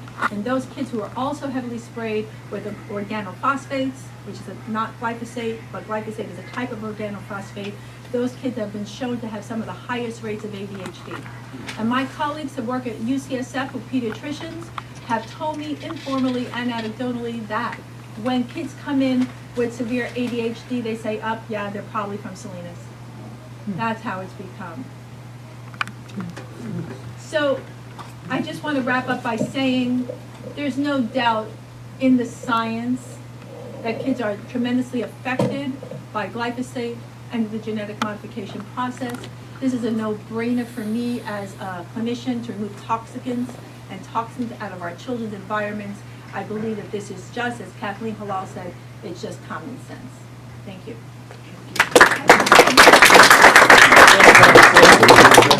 Now, if I could introduce Jeffrey Smith, who is named the Person of the Year by Masters of Health magazine. He's the founder of the Institute for Responsible Technology. He's an author, a filmmaker. He had a laundromat before he did all this. I did? I guess I did. Anyway, most of us know Jeffrey Smith. I like to use the microphone. Thank you. We are seeing a pattern here in the glyphosate and GMO world that we've seen with lead, that we've seen with tobacco, that we continue to see over and over again. There's a certain game that gets played where they throw their experts, Bobby Kennedy calls them cyostitutes, and they throw rigged research and corrupt data, and they also have very heavy lobbying influence in places like this, in order to try and convince that there's that our science is wrong and that their science is right and that there is no problem. And so I have been fortunate enough to be traveling around the world on the GMO issue, which includes the glyphosate issue, and I have seen how Monsanto captures regulatory agencies and governments. I've been to 45 countries working in this area, and the activists will explain which person in government is the captured regulator or the captured minister or the ministry is taken over. And then I see in their rhetoric Monsanto's words. They captured the European Food Safety Authority, and they actually, EFSA, which is their version of the FDA, they literally cut and paste Monsanto's statements as their own. And maybe change a few words here and there. They've actually been charged with plagiarism. Not by Monsanto, by the public. So what I want to do is talk about how they're trying to defend against the World Health Organization's declaration that glyphosate is a Class 2A carcinogen, which they said it definitely causes cancer in animals, it definitely causes mutations in human DNA, and where it is sprayed, there's higher concentrations of cancer. So it's also declared a carcinogen by the California government. And in France, they wanted to ban it. They're going to ban it completely in a few years. So these are, I don't know if you can see, I'm going to move myself so I can actually read them. So I'm going to leave the microphone for a minute. So this is liver and bile duct cancer incidence. And it's related to, thank you, my esteemed assistant. Thank you, Michelle. So this is a correlation. And I have to say that whenever I show slides of correlation, we have to put it into context.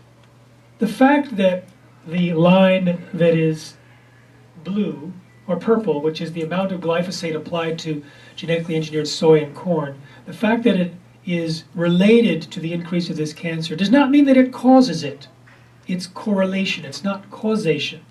However, when you're looking at from an epidemiological standpoint and you have probable causation because you understand the mechanics that glyphosate causes problems in human DNA, oxidative stress, etc. And then you also see these epidemiological statistics, then that gives you a bigger picture. It gives you more data points from which to evaluate. So it is not irrelevant. It is just on its own, not causation. But I think it's relevant because if glyphosate is a probable human carcinogen, we probably should see some type of correlation. And here we see a correlation between liver and bile duct cancer. And here we have kidney and renal pelvic cancer.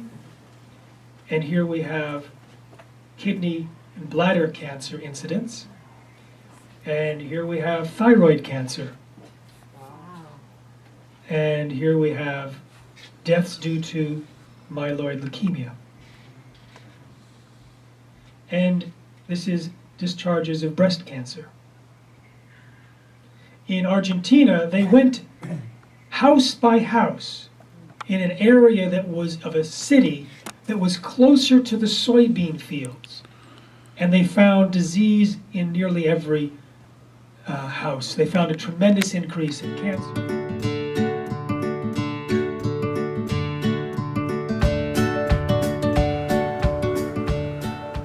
Hello and welcome to the Source Directory, a completely new and innovative approach to create a list of individuals, organizations, projects, and events that are helping to make our area more resilient and a healthier, happier place to live. Within the directory, you'll find hundreds of different businesses and people who are all committed and dedicated to community building, environmental restoration, self-sustainability, and economic development. Some of the categories you'll find them under is arts and culture, health and healing, peace and justice, food and farm, science and technology. I'm one of the founders, Michael DiMartino, and I'm also the host and producer of Golden Road TV and Radio, which produces a weekly 2-hour TV and radio show, once again, to bring focus to those people in our region that are helping to make a change for the better and to make this area much happier and healthier with a higher quality of living for all of us. Thank you for your time. If you'd like more information, just check out thesourcedirectory.org and goldenroadtelevision.com. Thank you for your time.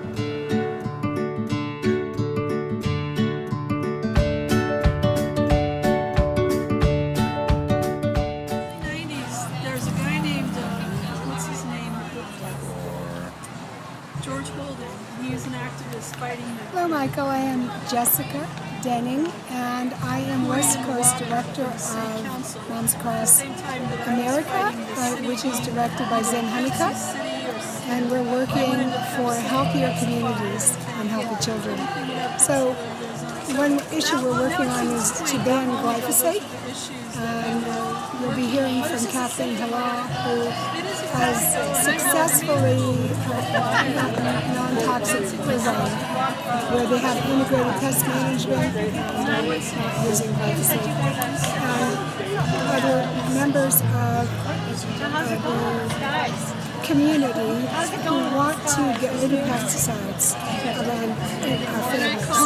So Organic Sacramento, I'm secretary of that, and Kim Glasser, who's the president. And I was legislative director in California for labeled GMOs, where we had Prop 37. We now have GMO-free counties growing bans on the GMOs down the coast from Oregon to Santa Cruz.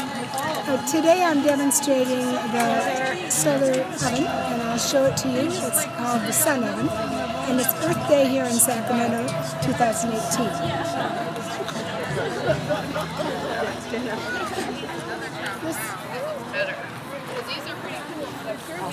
The Sun Oven is right now, it's 250 degrees. It's just warming up. It will get up to about 330 degrees.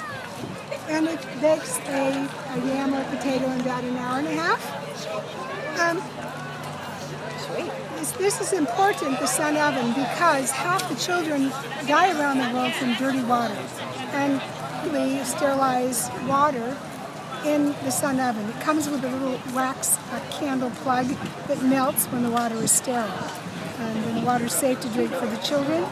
Also, their mothers now that are cooking with firewood are essentially smoking 2 packs a day of cigarettes and the damage to the lung. And there's millions of moms dying from lung diseases from cooking with firewood. The sun oven would allow them to cook cleanly at their house, and they wouldn't have to be going further and further into the forest to gather firewood, which is risky and dangerous for women. And so this particular, I'm not selling it, but the All-American Sun Oven, it's all made in the, sound like an advertisement, but it's all made in the United States, except for the thermometer, and which you couldn't find in the United States. The profits go to put sun ovens in refugee camps and disaster areas around the world. For instance, in Puerto Rico, they just had a whole bunch of them go to Puerto Rico there after the hurricane. So if you haven't cooked with Sully Cooking, look it up on YouTube. Go to the Sun Ovens website and see some of the wonderful demonstrations and videos on how to cook. You'll notice the eggs are just cooking in air, and they come out very tender because the temperature is lower. You can't burn any food in the sun oven. And there's, if you look at how down here, there's a little opening here, and this a little dot that comes underneath it that allows you to focus the sun so that the maximum energy is collected here for cooking. So this is the sun oven, and I thank you very much for listening today.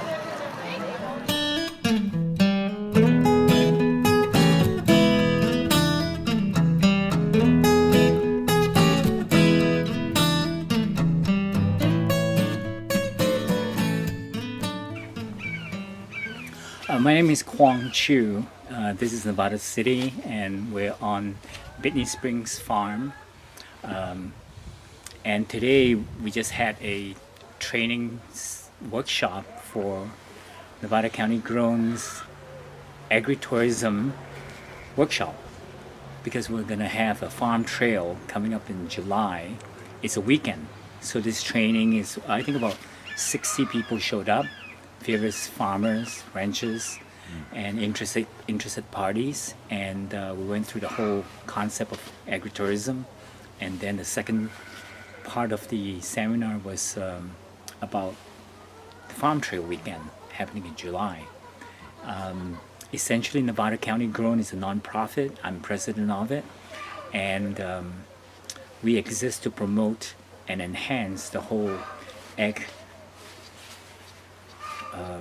ecosystem here in terms of production and sales. So we don't train farmers. We're basically an agency to promote for them, advertising, promotion, and ag tourism is what we chose for 2018. The one single event that we're holding in that direction is the farm trail that I was talking about. We have other things like Bounty of the County. It's the best of chefs using local ingredients. We have the Food and Farm Guide, which is going to be better and bigger. Spicier is the word that we use. That's basically what we do.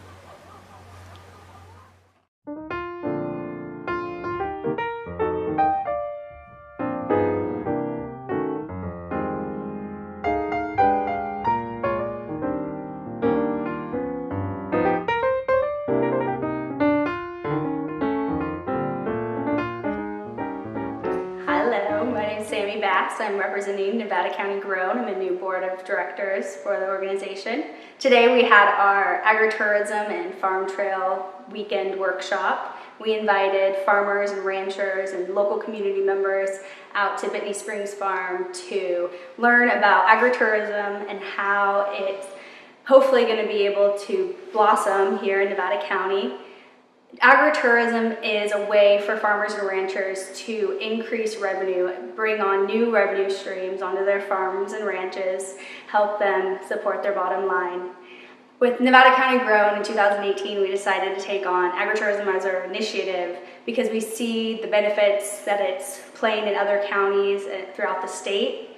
We'd like to implement it here. We decided to do a farm trail weekend, July 7th and 8th. And that is going to be a weekend where we open up our farms and ranches to the public. They can come and listen to live music, get tours of the farm, we'll have live artists there working. Contact us at nevadacountygrown.org and find us on Facebook at Nevada County Grown.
Peter DiMattei from Truckee, Hands of Fire.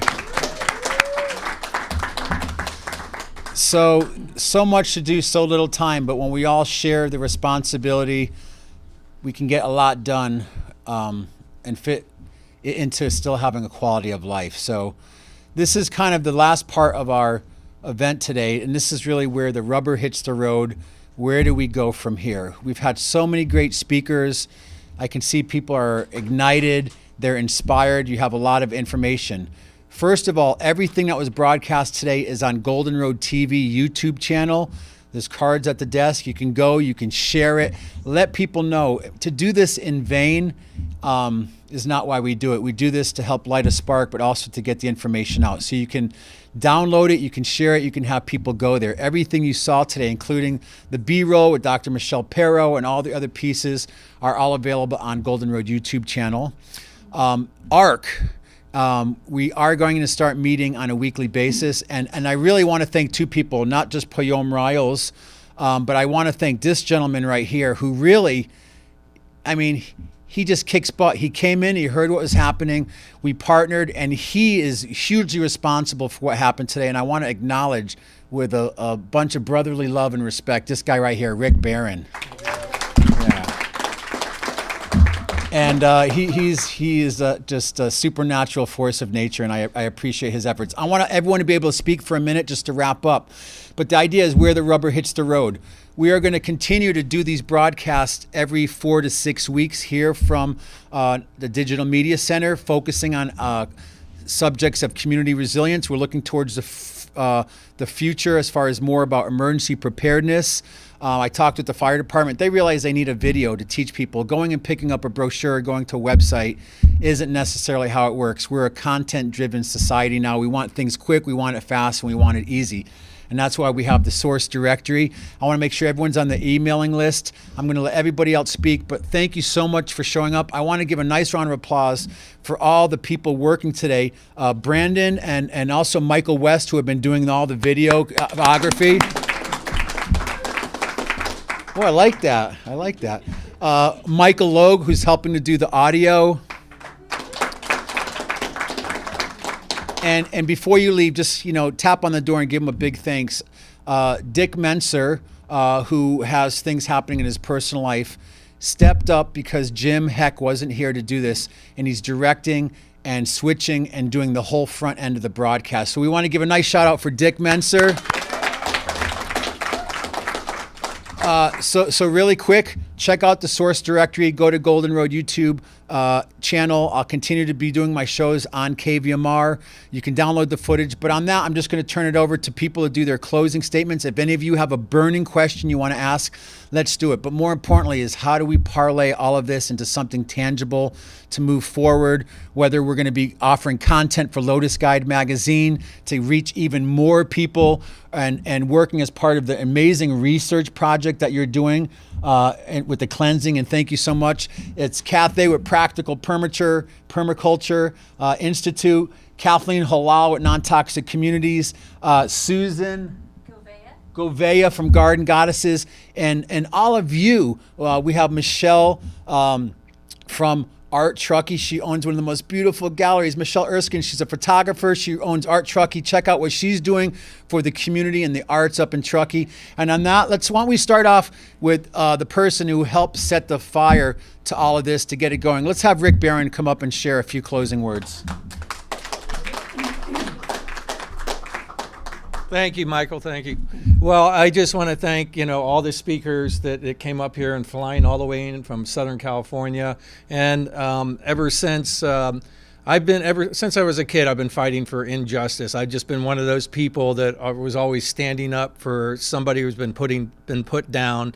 And it's just in my nature. I think I drove a lot of people crazy over the years, and I'm trying to refine my tactics and learn through life that, you don't want to be jumping up and down all the time. And, a professional, concise movement, dressing professionally, using statistical data that are backed up when you meet with people, and keeping your composure together, and really presenting a cohesive story, and it's rounded out, and it has a conclusion, and it has, when you present with people, you also have to have solutions right then and there.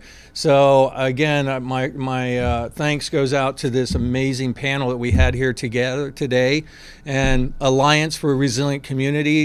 The website is allianceforresilientcommunities.com. We're looking for specialists from all arenas to join us so that we can use you to lean on to help collect that data. My goal is next is going to be meeting with our local organizations and pulling in the heads of those organizations to do a strike point, focal point on one issue that we can win and build the confidence in the people. And for me, that's the biggest thing I've been hearing over the years is the lack of confidence in the average person that's out there. They're either worn down and they're tired out. And the other biggest thing is the children.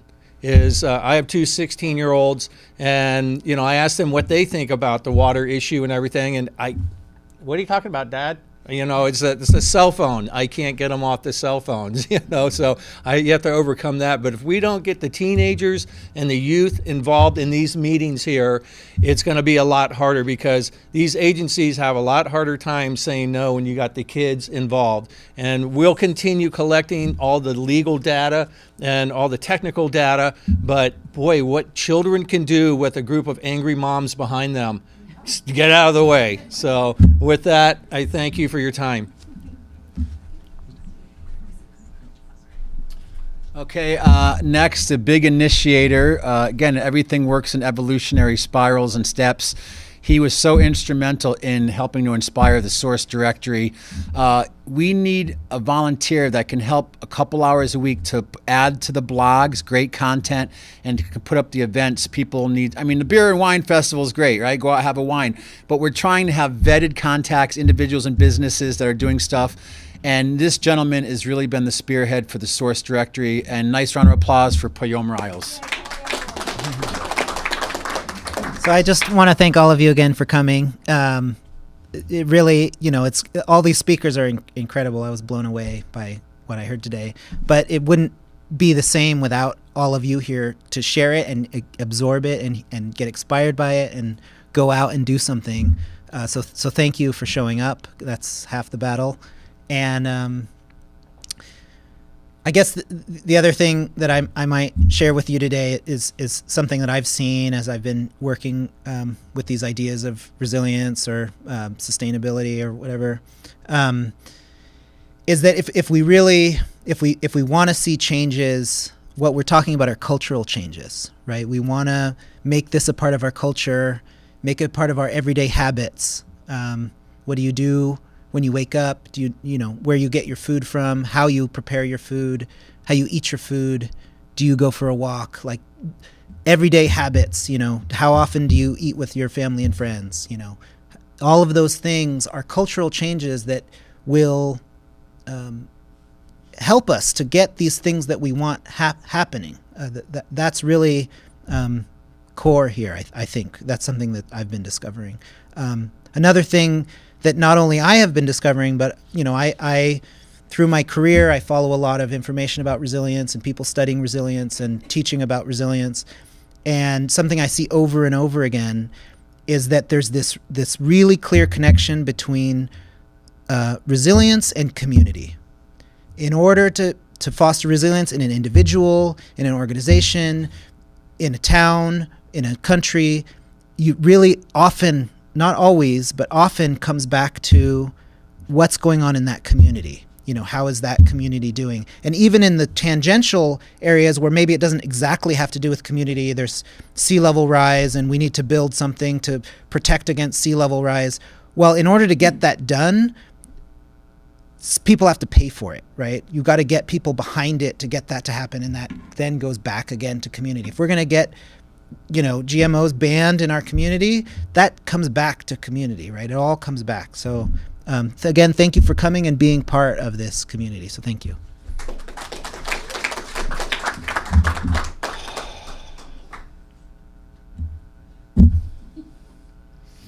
Next person I'd like to introduce, again, him and his wife, Dara, do so much for holistic health and helping to bring awareness. I want to reintroduce and do his closing thoughts with Rahasya Poe, his wife, Dara Lemos, from the Lotus Guide magazine.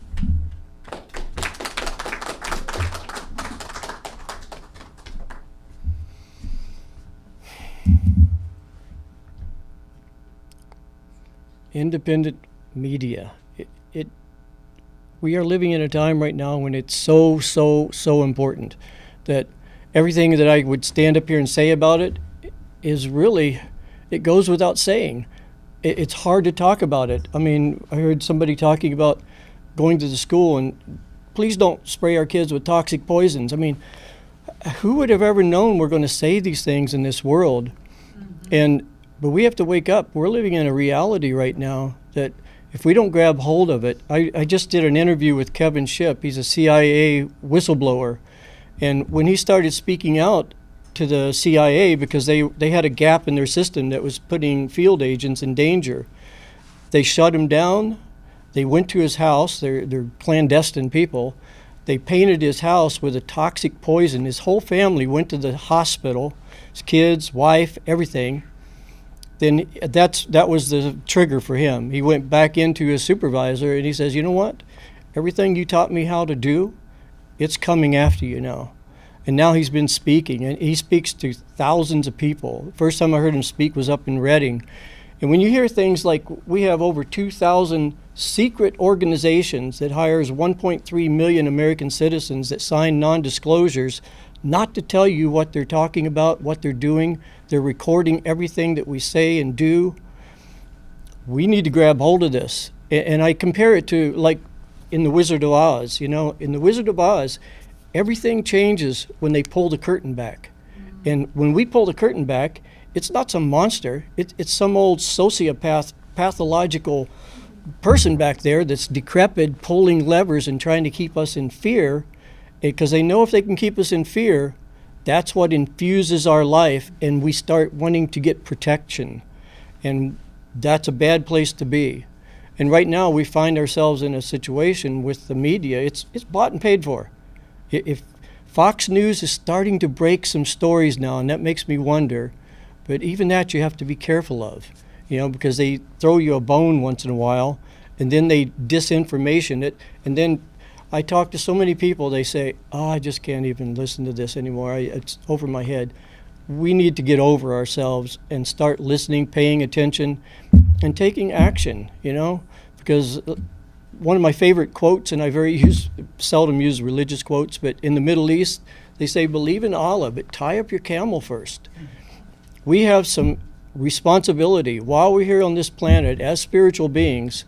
We're walking around in this 3D space, and while we're here, we have to take care of business, you know?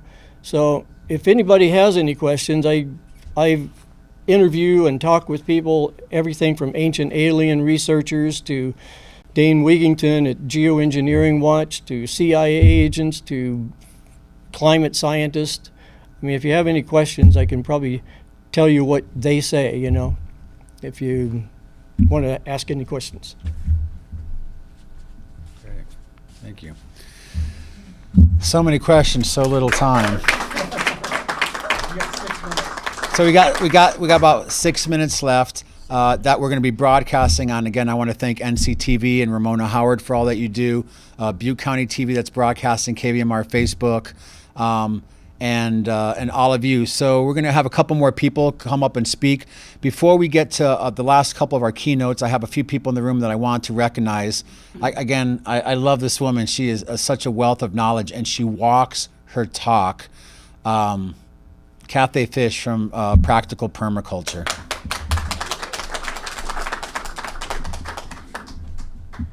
Thank you so much, Michael, for putting this on. I've been very inspired. How about you guys? Yeah. Very inspiring. So I want to talk a little bit about a design. So I'm a permaculture designer and a permaculture instructor and a permaculture consultant. And why am I telling that to you? Because I think we need a new design. The design we've been operating on in the last at least 150 years here, maybe more like 250, 300 on the East Coast, it was a bad design. It's not working. And everybody knows it. It's not working. It's falling apart. It's sort of like playing dice with the planet and not knowing the rules. What we're doing is killing ourselves. The present paradigm is it doesn't matter if it kills. It doesn't matter if it destroys, as long as it makes money. And I have nothing against making money, okay? but can we make money now with life? So what we all need to do, how do we take this home? How do we take this home to our own lives? Here's how we do it. We're going to make choices from now on, all of us, based on, is it healthy for the planet? Does it enhance life? And if it doesn't, we need to stop doing it now. Now, because we are killing ourselves. And we're not just killing ourselves, we're killing the planet. Now, I love birds, and I think birds, they kind of bring messages of joy, especially the songbirds. But do you know that since 1989, we've killed 80% of the insects from this destructive agriculture model that we use, so that there's less and less birds? I have a farm, I hardly have any bugs on my farm, which is sad to me, because let me just put it for you, of 100% of bugs, 95% of the bugs either don't care about us or are beneficial. Only 5% are the bad bugs, but we're killing them all. Now, agriculture, you keep hearing us talk about it because it's the biggest thing we've got on the planet. 38% of the land on the planet is taken up by destructive agricultural processes. And we're changing that. Now, I loved hearing Kathleen talk because she's an activist. And those of you that have taken my permaculture classes, Poyam, Susan, Michael, you know that it's not just knowing the answers, what are the solutions, you've got to be an activist to be able to put them into effect. And Kathleen said, they don't know what else to do. That's why they're clinging so hard to the old way. But there's all these solutions out there. I loved it when Bruce started talking about, who's running for NID, creating meadows up in the mountains, sponges to hold the water. I was just like in the back going, oh yes, this is great. Look, study the solutions. Look, we have to stay awake, like he's saying. He's saying we have to be aware of what's going on, but we need to come up with the solutions, because the old paradigm that's dying, and let's be frank about what it is, the government, the corporations, the churches, they're all falling apart. We need to come back with the solutions so we don't kill ourselves from the stupid old way of doing it. Spraying chemicals on the school property that kids are running around on. And the story you told about the kids being in the soil right after the Roundup is sprayed, it doesn't make sense anymore. So here's the other thing. We need all of us. Every single person here, every person listening to this, every person watching it, you are important. You are very important. And you've been told you're nothing and that you don't look good enough, or you didn't buy enough of this, or you didn't spray this on yourself. We're incredible beings, and we're very powerful too. I got to tell you, it's either money and destruction, or it's the rest of us and life. What are we going to choose? And when are we going to choose it? We have to choose it right now. So do everything you can to find out about the solution so we can make this change towards life. And I really thank all of you for being here today.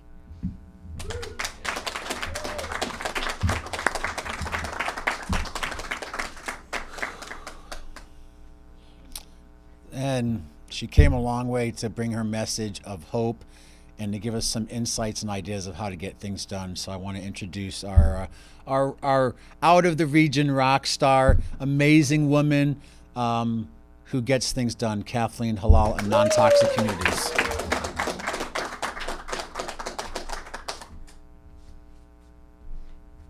I just want to say I'm not a rock star. I'm a mom who got mad when I found out what was going on. And anyone can do what we did. Anyone.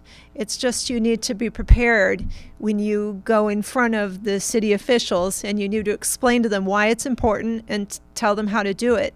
The one thing that I forgot to mention is that in the current farm bill that's going through Washington, D.C. right now, there was an issue that came out in the recent lawsuit in California where the school school groundskeeper won the lawsuit against Monsanto for the glyphosate use, there was a section in that lawsuit where the Monsanto employees, I think it was California state reps or West Coast state reps, they were talking about schools stopping the use of glyphosate. And they said, how is this even legal? And they were really upset about it. And they actually named the Irvine School District in this note. And they talked about taking out the politicians that are supporting this kind of legislation. And so now currently in Washington, D.C., hidden in the Farm Bill is a clause that would prevent us from having the right in our communities, in our state, in our region, from passing any legislation that is more restrictive than what the FDA allows. So they're trying to stop us, and they have a part in the Farm Bill right now, a section in the Farm Bill. And I would encourage all of you, if you go to Non-Toxic Communities, we'll give you the emails and the phone numbers, but I would encourage you to reach out to all of the assembly members. This is going through this is the House introduced it. It's the House introduction. So call the members of the Farm Bill and tell them you don't want that clause in there, that you want to protect your right in your community to pass your own policies toward what is applied around our kids and our pets. And also call your own representative and tell them as well that you don't want this to happen. We really need a lot of people to speak out on this because they're trying to block us now. So. But I do want to leave this on a positive note that anyone can do this. Please just contact us for help or go out on your own. You know, you can contact one of the other organizations if you wish, but we'll help you. We will help you, and you can do it too. So.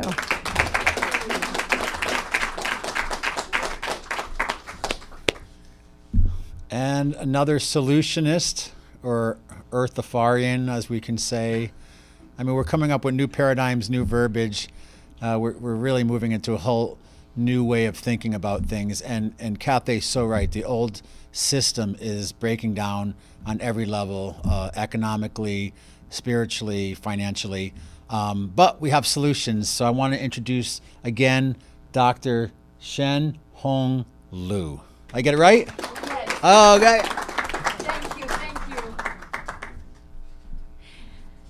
So I think the biggest thing is up to us now. I really want to look for 10 physicians in each area to join our detox project to start collecting data and in correlation with diseases and their symptoms. I think even the Monsanto and the government and many of our presidents have cancer and cardiovascular disease, Parkinson's. I think it's really something that everybody is affected.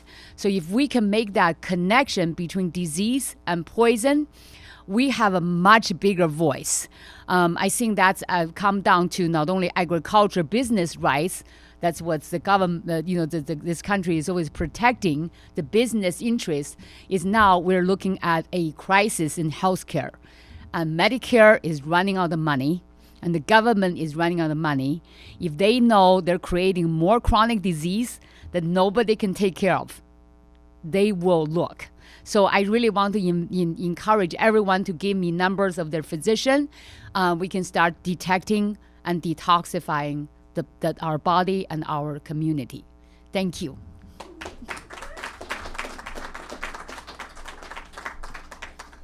And we had so many people today, we couldn't get everyone up as part of the keynote speakers, but another person we want to recognize in the room is doing incredible work with her organization, Garden Goddesses. I'd like to have a nice round of applause and give the podium to Susan Gouvet.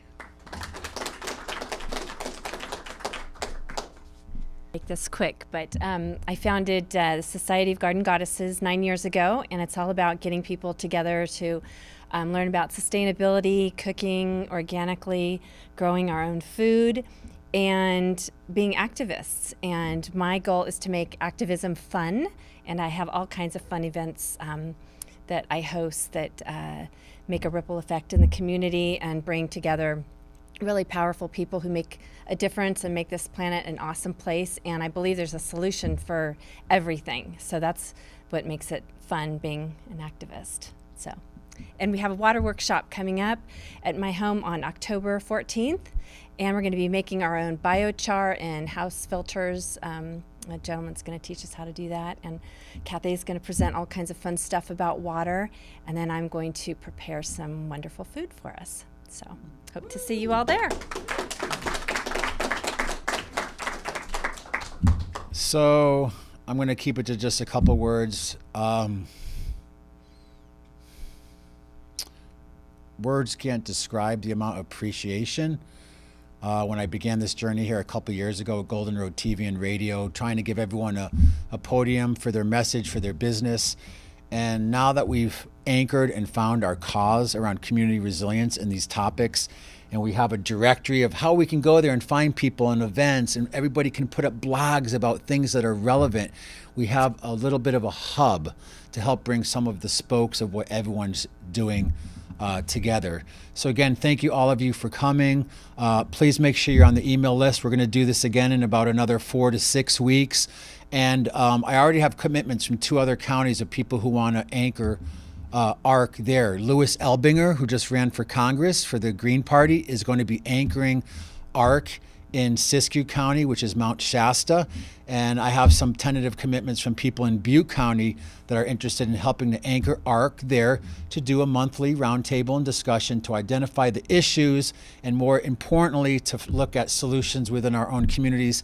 And through ARC, we're going to try to continue to bridge this region of the Sacramento River watershed and also reach out to statewide and national professionals who can help enlighten us in our challenge to help get some things done.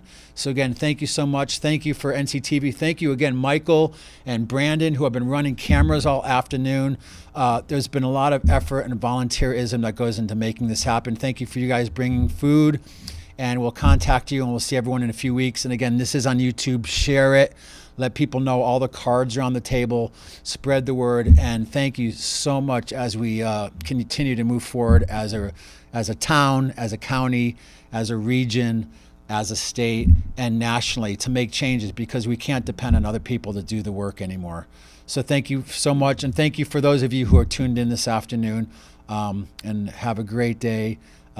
Blessings to all of you. Be safe, and we'll see everybody, if you'd like, on Wednesdays when we'll have some casual public forum meetings. Nothing like this, just people getting together and talking. But we'll be back here, and at the end of October, it's Earthquake Preparedness Month. And again, a lot of people don't even know what to do. So we're going to continue to take on some of these issues. But like Rick emphasized, let's get a victory. Let's get something under our belt and get some momentum and expand and build on what we are doing here today and what all of these people have been doing for years and decades, and help engage the youth. That's the key. We have to engage the youth. So thank you very much. Thank you, Peter DiMattei, for playing. You want to finish us off with a song as we finish? Well, aren't we done? Yeah, we're done. It's never done. We're going to be meetings. I am committed to being here every Wednesday from 6:30 to 8 in the roundtable room. We also have a new office that we're just opening. You can see our logo. We have the website up. Anyways, enough words for a day. We're going to be here every Wednesday, 6:30 to 8, some representatives of ARC, to continue the discussion and to continue connecting the dots. So much was shared today, it's impossible to do it in an afternoon. So let's continue to connect the dots using our independent media, letting our voices be heard, bringing in the specialists, working with the people who are doing the work in the community, and continue to reach out to get the work done. We cannot count on just one person or organization or even the government to do it. So I just want to say this isn't political, it's not partisan. This is about human health, quality of life, and all of us collaborating to fulfill our divine potentiality as a human race. So thank you so much.